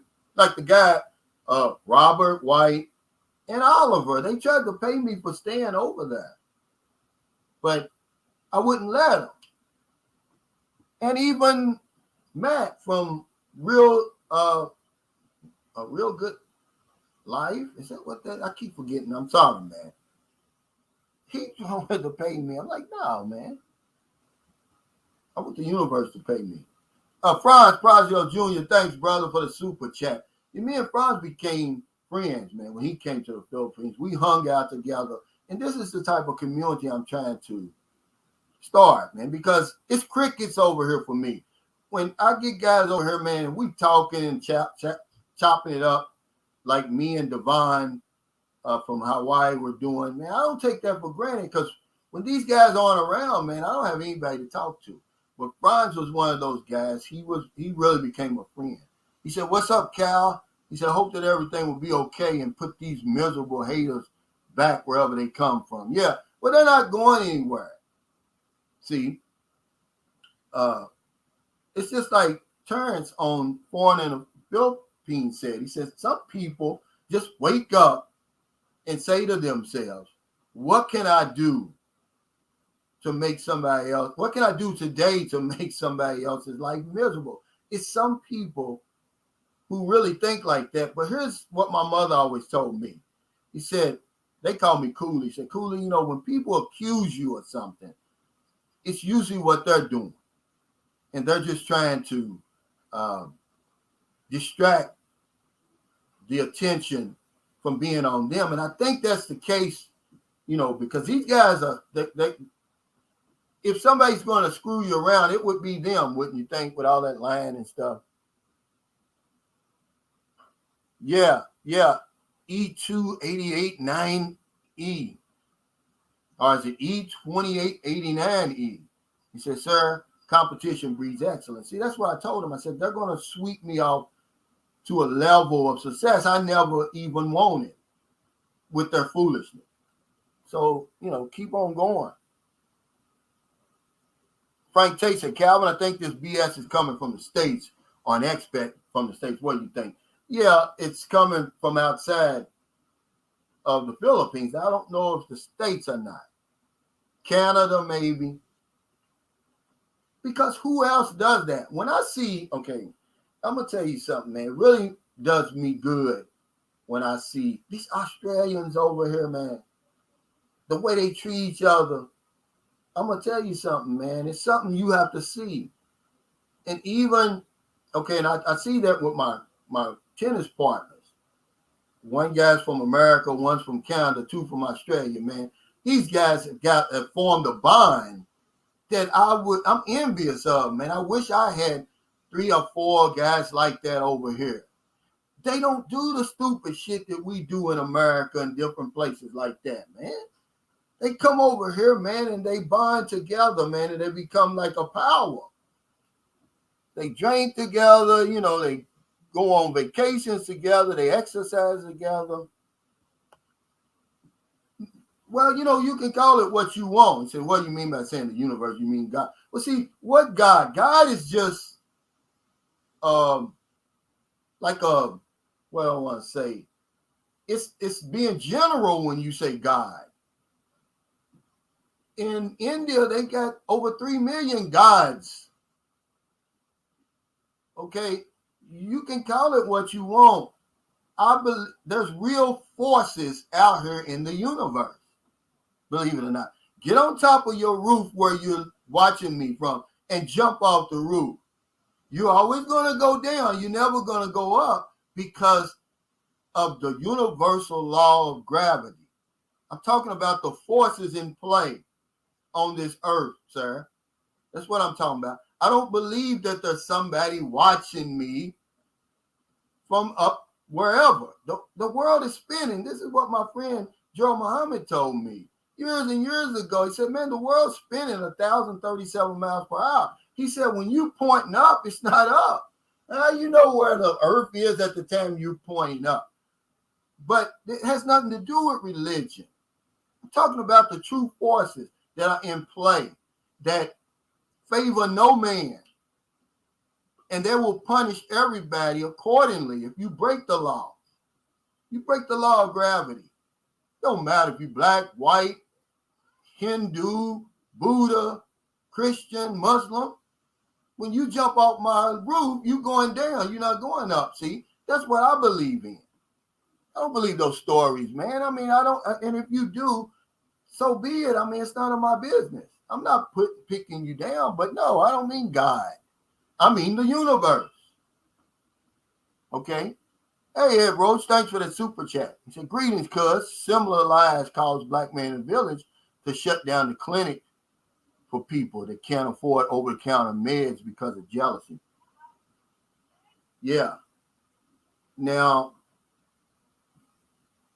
his situation may be a little different, but what he probably should have did, because when you're talking about medicine and running a clinic, now that's something totally different than a YouTube channel.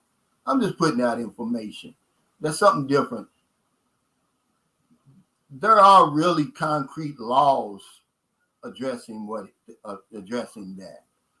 Now, the immigration and the government of the Philippines has already put it out there, but people, it's selective comprehension, is what I want to call it. They already put it out there. They say, hey, look, we're not going to bother these vloggers over here because it's a pandemic and we know that you're providing entertainment. This is a fact that they put that out there, okay? They're talking about people who are influencers, who are selling things on their channels, okay, and aren't paying taxes. But they're not fooling with guys like me. I'm providing entertainment during the pandemic, during the lockdown. But yeah, thanks for that super chat. Well, you know, D. Grant, we're not going to get on here and talk religion. I respect your religion, you know, but I'm one of the type of people, I think for myself. All right. And, you know, once I got to a certain age where I could start questioning things, you know, and I have to get rid of some of those crazy beliefs, which, by the way, 80% of what I believe, it was beat into my head up to the time I was about 5 years old. They're not my beliefs anyway, but people are afraid to toss off some of that foolishness that we hold on to.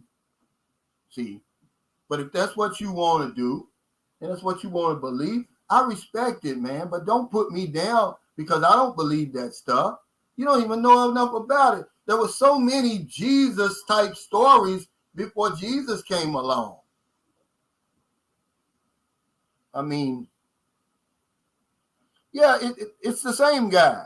It is the same guy. It's coming from the same place. It's coming from that website that I told you guys. All right, because they shot out another one. I'm going to have to answer, which I don't care. They sent one to the DSWD. They're saying that I'm promoting human trafficking and exploiting women over here by encouraging men to come over here to find a wife. Now, you're reaching, guys, when they do that. But let them do it. I don't have anything with what they think. It's not my business what they think about me. What do I think about me? I think enough about me that I'm going to stand up. If y'all want to stand with me, that's fine. But I'm going to go there, and anytime they send me an interview, I'm going because I'm not doing anything wrong. And if they say, hey, look, this is a law that you're breaking, and you need to either do this or that to correct it or whatever you need to do, then I'll do that. But just these old false allegations that are way out there, man, these guys are deranged. I'm not going to stoop to their level. I'm not going to fight them. I'm going to rise above them. Their pettiness and ignorance. You know, I'm not going to fight these guys. Can't fight fire with fire. Hey, Ron Omega Zone said from the day you learn how to walk and from the day you got married and have a family, there's always a problem. It never goes away. You can use that problem to improve yourself and learn from it. And see, I've got man, it's funny you even bring this up because I forgot I made one of those motivational videos. It was called The Nightmare. And everything in my nightmare, I won. I never lost. So I never learned the lessons that failure teaches us. And this is exactly right. You learn more when you fail than when you succeed. Imagine if everything you did, every business you started was a success. Every argument you won, everything you tried, you succeeded. What would you learn about yourself? Not a whole lot. So you're exactly right about that. You can use those failures and everything to improve yourself, which is what most people do. We don't see the backstory. We look out here and we see these successful people. The only thing that most successful people, well, they got two things. Number one, they have a goal. They have something that they're trying to do, something they're trying to accomplish. And number two is they failed over and over and over and over. And they learn from those failures.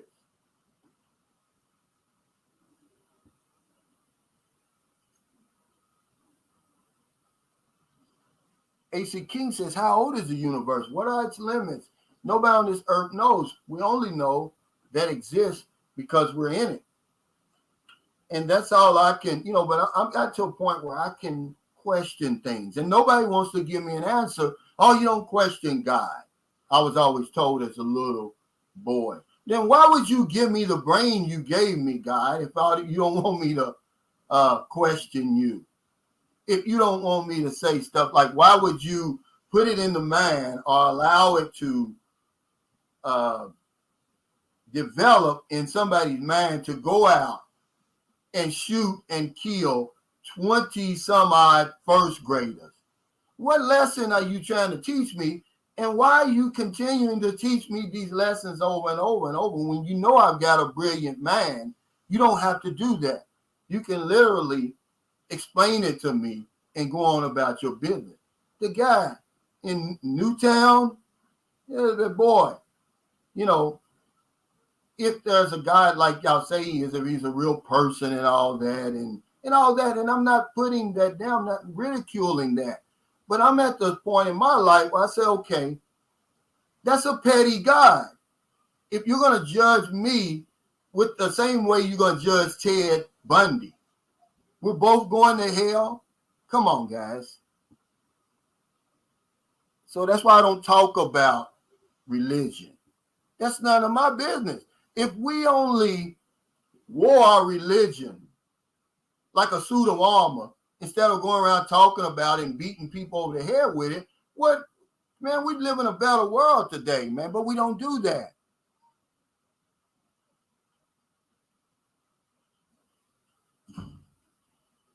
Yeah, see, that's what they're doing. And that's all they're really doing. Gary T says, almost at 40,000 subscribers. If folks didn't like the content, the channel would not be growing. Keep on doing what you're doing, brother, man. Continue success. Thank you. I'm blown away by it. I can't explain it really other than people are looking for another way, a better way to live. They're tired of the rat race. They're tired of the hamster wheel. We're starting to question this stuff. The 30-year mortgage.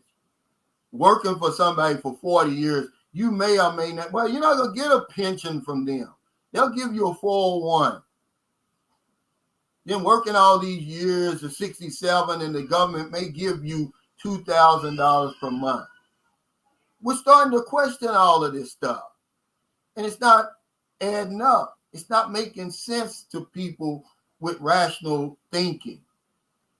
And so I think that's where I've really gained some traction. People say, man, why do I have to pay $2,000 a month for rent when I can go over here, XYZ place and pay $150 per month? It's not like you're living outside over here, man. That $175 apartment I showed you, man, that place is nice for a single guy, someone and your girlfriend or wife. Hey, thanks, Roll to the Philippines. This is my buddy Danny, man. He came here, actually visited me, him and his wife. And he's got a beautiful wife. I'm going to say he's wife because they live as husband and wife. And he deals with trolls on a certain level because they're jealous of him. They're looking at him like they don't realize this guy's accomplished. He's an RN, a nurse, 20-something years. He's a successful career and everything. But they're looking at him like he's a joke because he's got this beautiful woman over here and, she's using him. And, they troll him too. But, see, I know it's not make-believe. It's real, what he's got. I've seen it with my own eyes. But thanks, brother. He says, hey, Calvin, finally catching another one of your live streams. Here's to a few spins on the wheel on me. I'm a firm believer in God, but I don't criticize those who don't. Hope to see you again, possibly this December or January. Yeah, thank you, brother. And that's why I don't like to talk about religion, man. It makes enemies out of friends, lifelong friends. And it's none of my business, guys. And it wouldn't be. Why should I care what you believe in? I should be able to see it. I should be able to feel it. You don't have to tell me. You don't have to wear a badge across your forehead. I'm a this or I'm a that. Let it show in the way you live, man. But morals, religion doesn't come from morals. We were moral before religion, guys. Monkeys have a certain level of morality. So let's just get away from this religion, guys, because it makes enemies of out of friends, friends out of enemies, man. We don't want that. We're trying to bring people together on here. And when you talk about politics, religion, and all of that, sports, things that divide us, let's keep that off the channel, guys. Me and John were the best of friends when he died. He was a Trump supporter, a die-hard, a die-in-the-wool Trump supporter, man, okay? If didn't nobody know that. But we were the best of friends. We didn't allow that to come in between our relationship, man. I don't give a damn, And until he told me, I didn't know who he voted for, what his damn beliefs was. Kamal says some guy in Whole Foods ran that nonsense by me last week as if being a good person isn't enough. Yeah, see, that's what I'm saying, guys. Knockout 77 says, that's right. I'm thinking the same way. 40 years working, not living, only to receive a $2,000 Social Security check. And that's if you get that. You got to have a damn good career, earning damn good money to reach that $2,000 Social Security check. All the money I earned in insurance, they send you that monthly statement or whatever. This is your, if you retired today, this is how much Social Security you receive. I'm at $1,700. I'm like, wow. But there's a reason. See, we say those words real quick. Social Security. No, it's Social Security. Okay, that's what it is. And we got to look at it like that. But can I live off of that in the United States? Yeah, I can, because we got a safety net. We've lowered the bar so low, we don't want people to fail over there. So we give you food stamps, Section 8, and, different things like that, which I'm not against that. Okay, I'm just saying this is the society we live in. So the bar is so low, guys. Mediocrity is not something I want to deal with. They're always making excuses, and it makes you lazy. I mean, you got people over there committing disability fraud to get $900 a month. I tip my hat to them, man, if that's what you want to do. But, it's just not me. So it's not my business what you're doing, what you believe, who you rooting for, and all of that. We can still be friends without that. Look at these basketball teams and football teams. Man, people come to blows over that stuff. You don't play for these teams. Now, we play tonight. We play tonight. If we win these next few games, we're going to be in the playoffs. No, they're going to be in the playoffs. You're going to be on the couch watching. They know we. Our loyalty and affiliation is with the wrong people, man. Let's see. And that's why I don't get into religion, guys. Let's keep that off the channel. Politics and sports. Yeah, sports. Coach J2 Trio. Thanks for the super chat.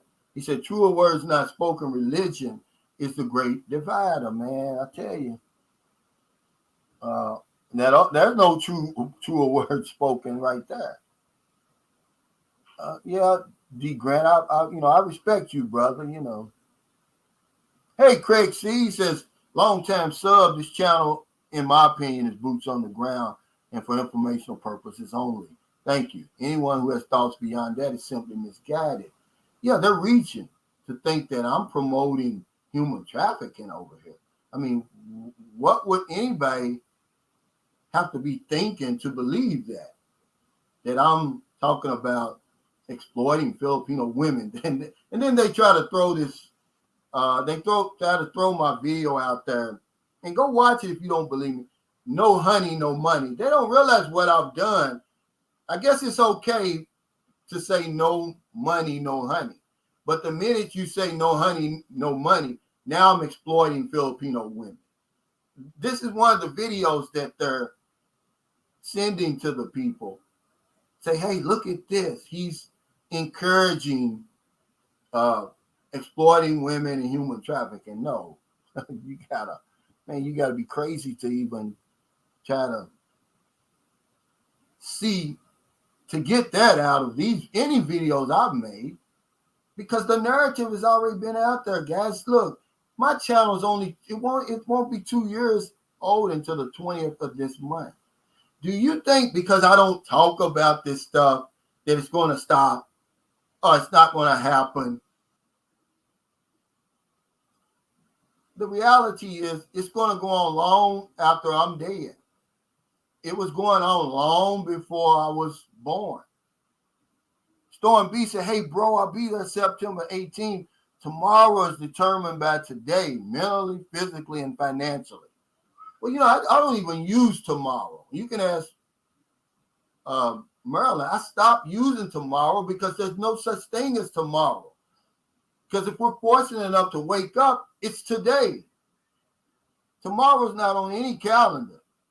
And so I stopped using it. Because when I talk about tomorrow, I'm taking right now for granted. Which all I have is now, man. And it's just, I should be so thankful, so grateful for every minute, man. Because I'm like William Shakespeare. What little we know of death, life should be a paradise. Every second, every minute, every hour, man, I'm going to enjoy it. I'm not worrying about tomorrow. But I get what you're saying, brother. But yeah, I don't use that word anymore.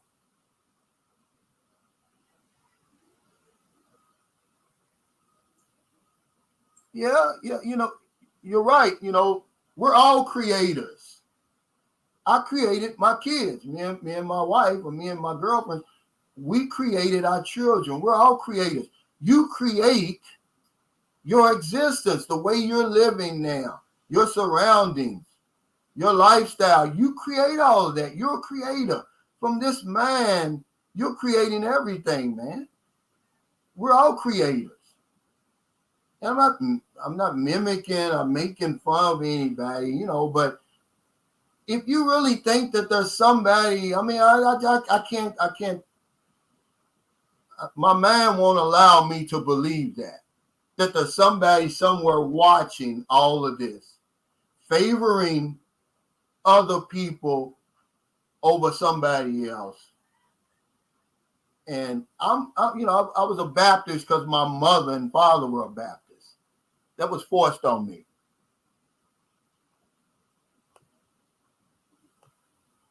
But you grown enough to believe whatever you want to believe.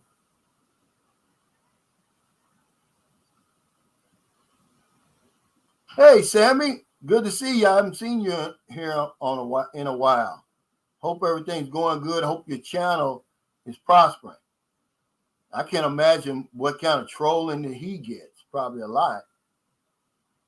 Yeah, that's right. This is what I'm trying to say, guys. See, religious people, some people become fanatics. They want to force their beliefs on you, and I can't. I can't buy into that. This is what creates the problem.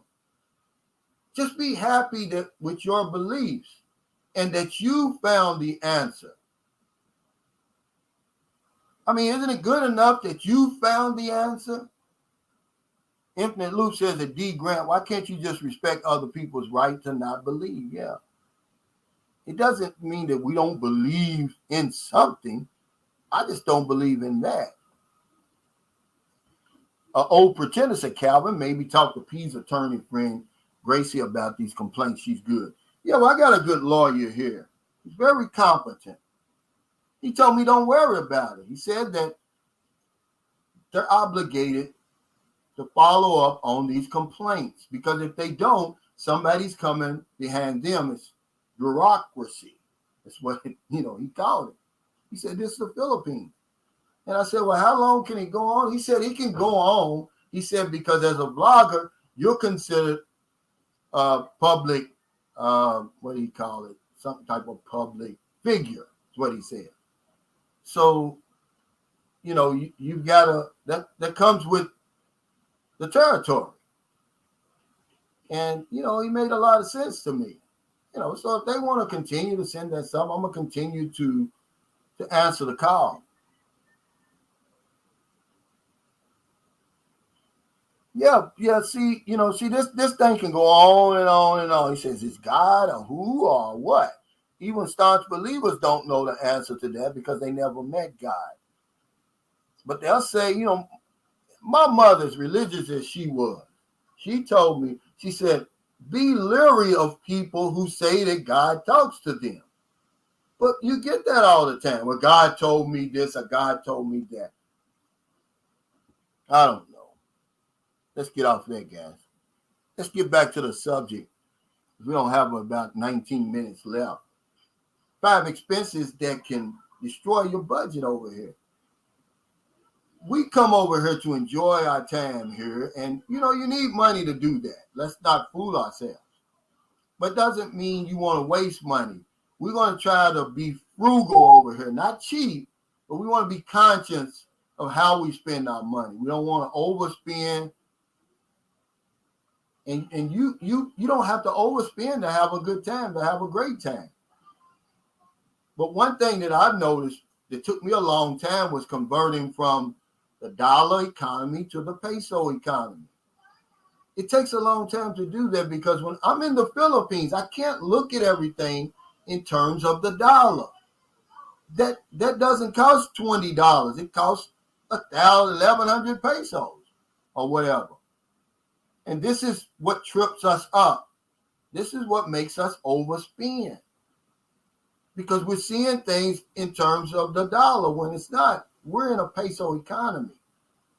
And it's going to take a long time, but by me telling you that you can get started a whole lot quicker than me, it took me years upon years to figure that out. And that's all I'm trying to get you guys to do. Is to know when you get over here, you're going to see when you got that conversion thing going on in your head, you're going to overspend. It's going to take you a while to get through that. You're going to see something for 500 pesos and you're going to say, oh, just like Oliver did. When the lady came over here and only charged him 500 for that massage, he says, oh, he did that conversion. That's only $9. No, that's 500 pesos which is more than what you should be paying for a massage in the Philippines. You should be paying about $300, especially in San Carlos City. When I can go to Cebu and get a good massage, the best I've ever had, for 200 pesos. And that's how we overspend over here. That's my buddy TJ Johnson. Let's see what he's talking about here, guys. Because I call him a 5-star general because he don't do number 5-star over here in the Philippines. His taste is much too expensive than mine. Thanks for the super chat, brother. And then we become friends, man. We came over here and we hung out together. So I'm really talking to a real person when I talk to him. He said, man, all this time zone shifting really gets me up to miss these live streams. Keep fighting a good fight, man. Looking forward to laughing at all this ridiculousness next month. Yeah, you're going to laugh at it. Oh, yeah, that's right. You're coming back. Yeah, this guy, he reminds me of a younger me. I used to come to the Philippines every 2 months. I couldn't stay away from the place. Once he grabbed a hold of me the very first time, I kept coming, man. The guy told me, he said, you're going to get addicted to this place, young man. I said, nah, I'm not. He's drinking. He got his San Miguel out in the ocean. He's drinking. And I said, that's what you think. It's too far. I'm not coming back over here. Hell, within 2 months, I was back over here and enjoying every damn minute of it. Let's see. Hey, Derek. Is it Booty or Bodie? Thanks for that super sticker. Hey, 53 Shades Dark. He said, what's up, Calvin? Glad to see you, my brother, man. Thank you, brother. Let's see. The Ghost says, I was saving money instead of getting married and it paid off. I put $30,000 aside for my travel and leisure. See, you guys, you young guys, you're a whole lot more. You're way ahead of the game than I was. When I was 30, man, I was still drinking. Man, I was 30 years old. I was still smoking crack. I didn't even see a life. I didn't see all this life out here like you young guys are doing now. You guys are traveling. TJ's 33 or something like that.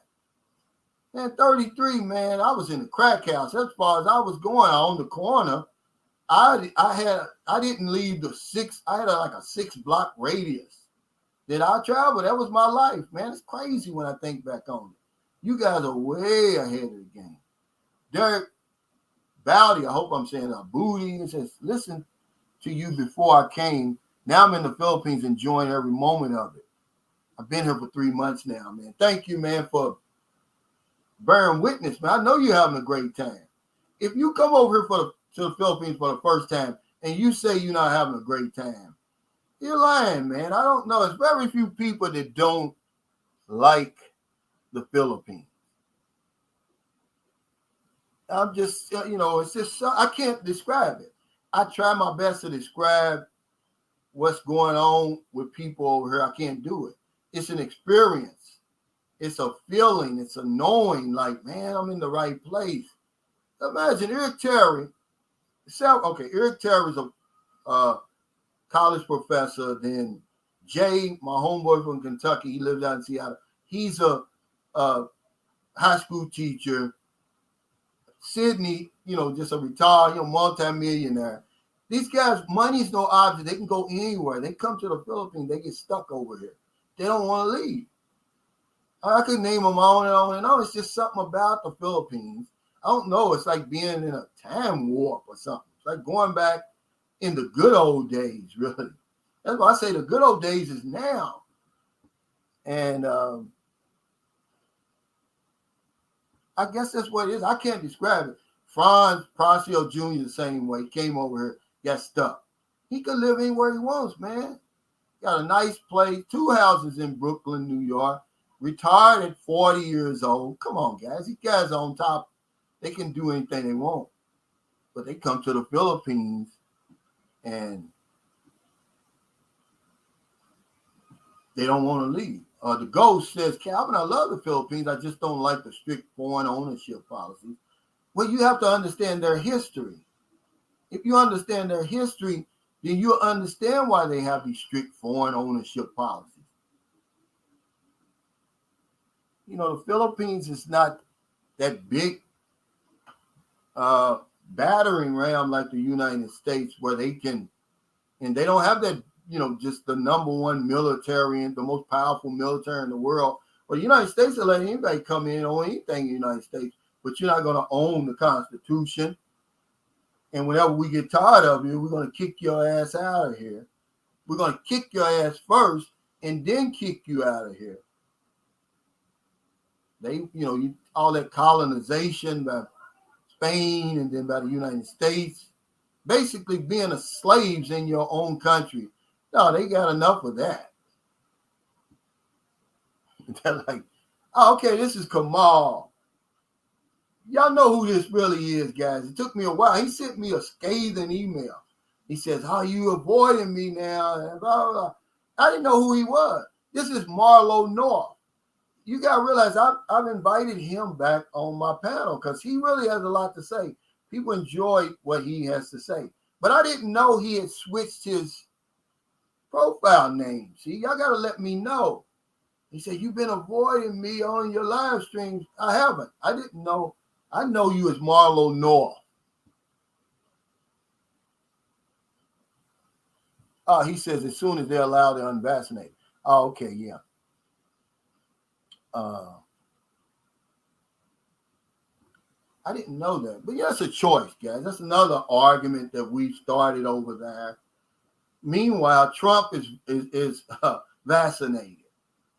Everybody's telling you don't get vaccinated and scaring you to death over there about the vaccination. They're vaccinated, by the way. And I just celebrated 1 year of being vaccinated. And hell, I haven't turned into Bill Gates. The 666 hasn't appeared over my head. It's just crazy. Jay Tom says Philippines should never get rid of their strict ownership policy. Otherwise, as Calvin said, second-class residents in their own country is their future. Yeah, they learned a lesson. And they learned it well. And it's in their constitution, man. You ain't owning nothing over here. It's the sugar con. You can sign a sugar contract. You can technically own it. But hell, you pour a little water on sugar and see what happens.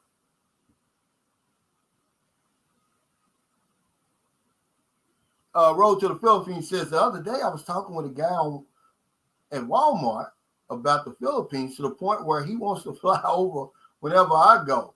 He worked in the electronics department. Yeah. I remember I tried to get a product into Walmart at a time when they had us thinking that all they sold was American-made products. It was called the Miracle Cloth. It shined anything, man. And they had me fooled, but hell, they've been over here for a long time in China. But yeah, you could get them excited. People think that I be overhyping the Philippines and I'm the hype man of the Philippines, but I'm not. Because once they step foot over here and see that everything I'm saying is true, now they might not experience the same things I have. Their perspective is going to be a little different, but their welcoming committee, they're going to see, yeah, it's real. The respect and all of that, they're going to see it's real. Sam Chapman says, at the Ghost, bro, imagine if the Philippines did not have that strict policy. The country would be literally owned mostly by foreigners. I'm glad they have that. Yeah, I'm glad they have that too. I mean, no matter what you say about the Philippines and Filipinos, listen to this, guys. This will make you respect them. Well, it made me respect them forever.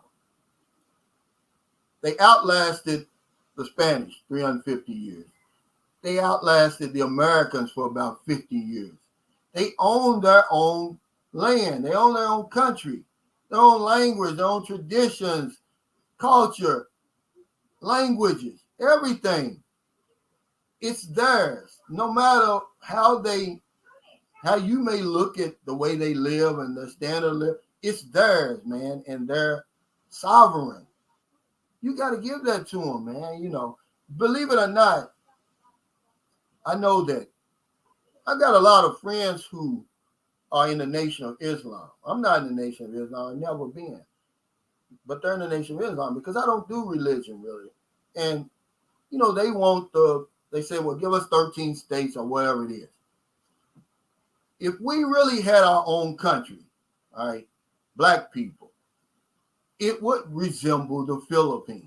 Okay. If they said, look, we're going to give you 13 states, but all you can take with you is the money you got in the bank.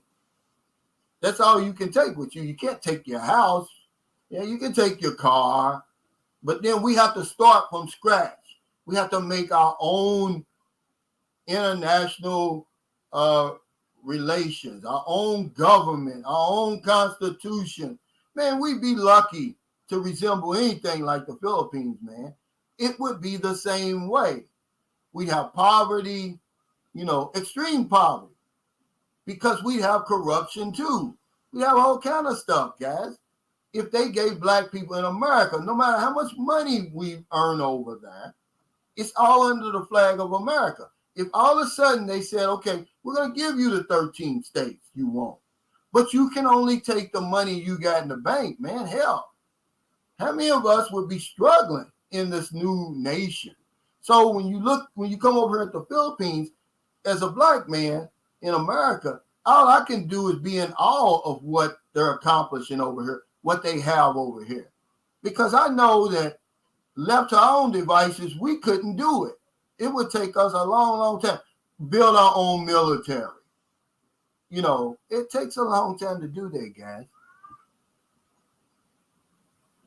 You got to respect them for that. He said, maybe, sir, you needed to change the title for them to feel better for it. I don't know, but I'm not exploiting anybody. Oh, okay. She said, it's no money, no honey. They might not like this. But I just flipped it around. I like to play with words sometimes, and I like to give it another meaning. It's like no honey, no money. Look, why should I prove myself first? Why don't you prove yourself? Because there's no way we can prove ourselves at the same time. Because when I'm chatting with you online, the unspoken agreement, I can only fulfill my part of that. You can't fulfill your part of the unspoken agreement 8,000 miles away. But I know what it is. I know what they want. They want some assurance like we do. So they think, well, if you send me money, prove yourself to me first. And I'm saying, no, prove yourself to me first. No honey, no money. It doesn't just mean sex.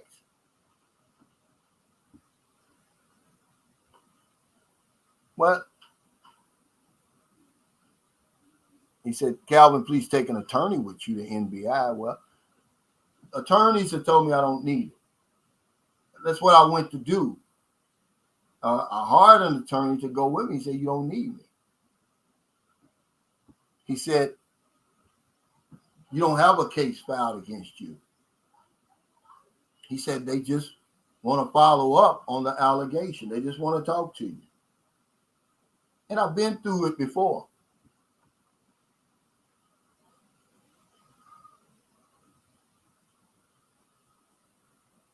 AC King says, my intent is to be a long-term visitor in the Philippines. I don't necessarily need to own anything over there. I would just want to find a comfortable place to live, a nice woman to go with. And see, we complicate things because it's our indoctrination. We always got to own something. You don't own anything really, but your own self, your own thinking. And a lot of times we hand over control of that to people. But that's just the way we think. I got to own it. It's got to be mine. And man, it hinders us sometimes with that sort of thing.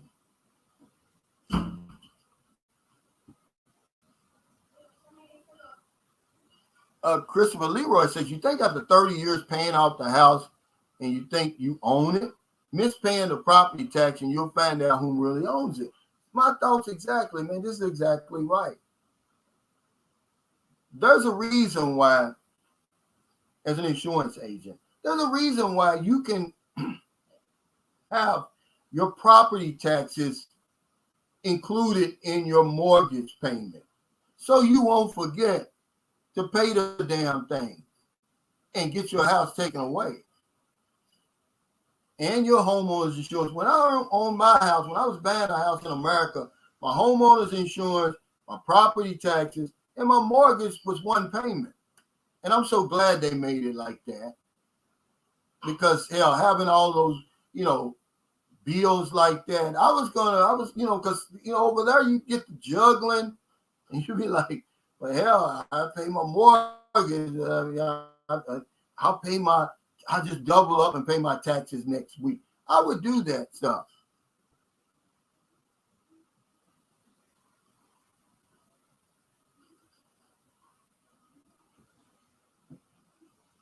Larry Lynch says everyone thinks that the men from the U.S. is coming to the Philippines just for sex. We're coming to the Philippines to find love and to be the man in a relationship. That is what we don't.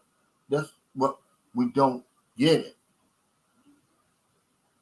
But even if you are, that's not a crime.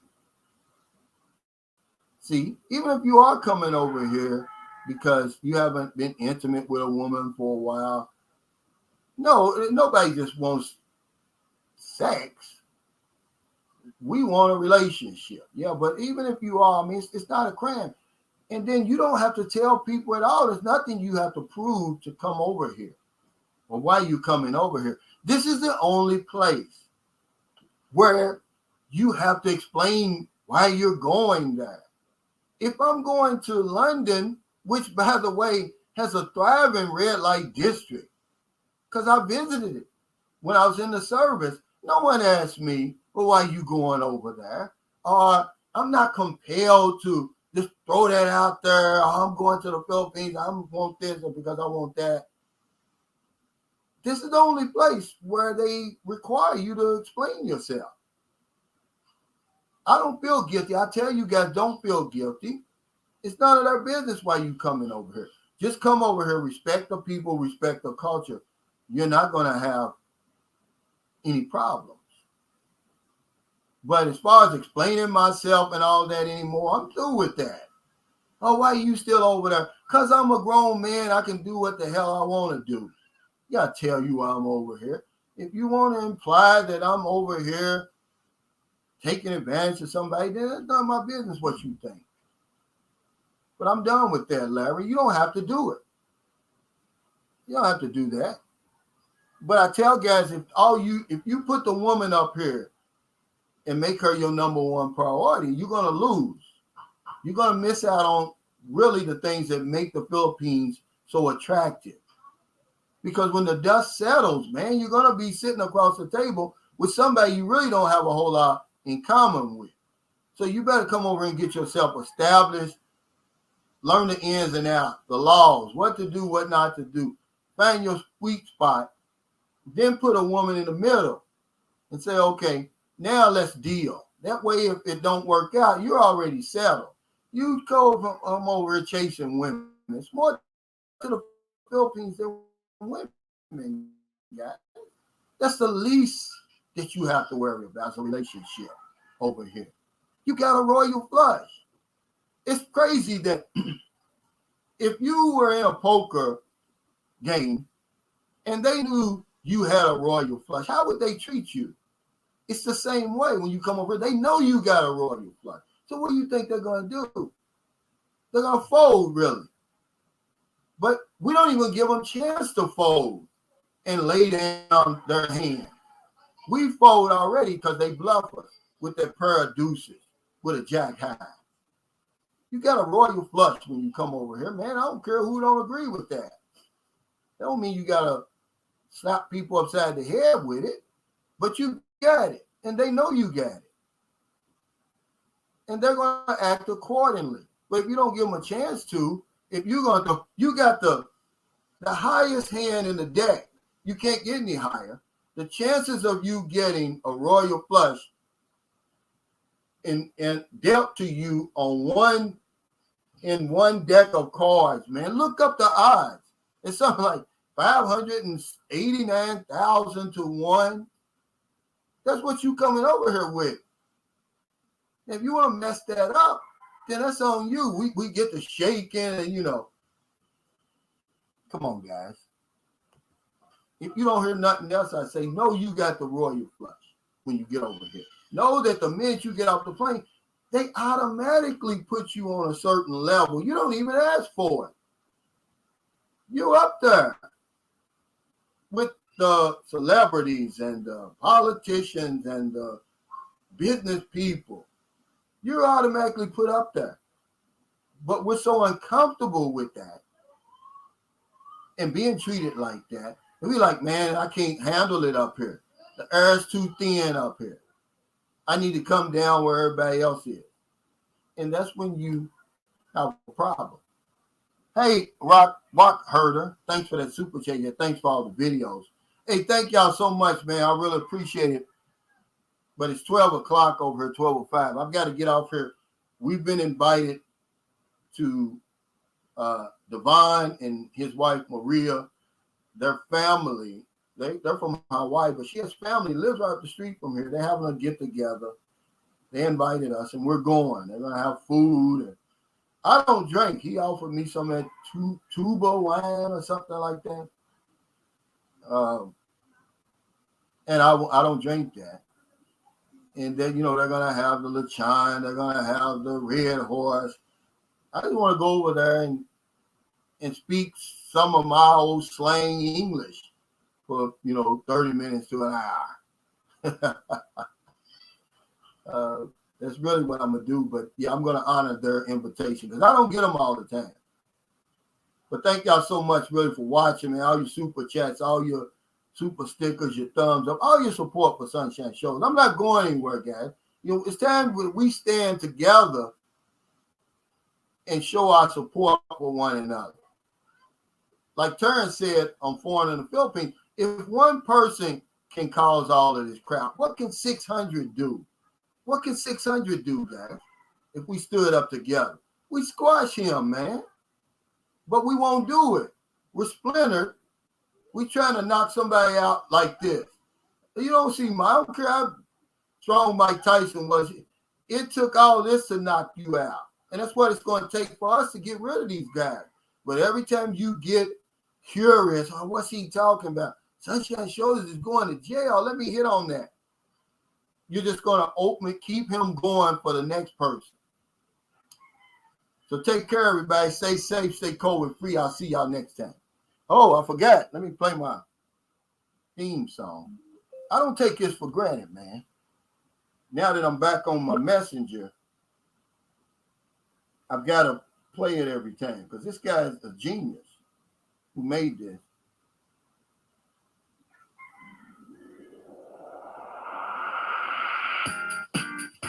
Hey, check out my new morning meditation about jealousy, guys. It's pretty interesting. Boots on the ground. The real nitty-gritty. Boots on the ground. The real nitty-gritty. Boots on the ground.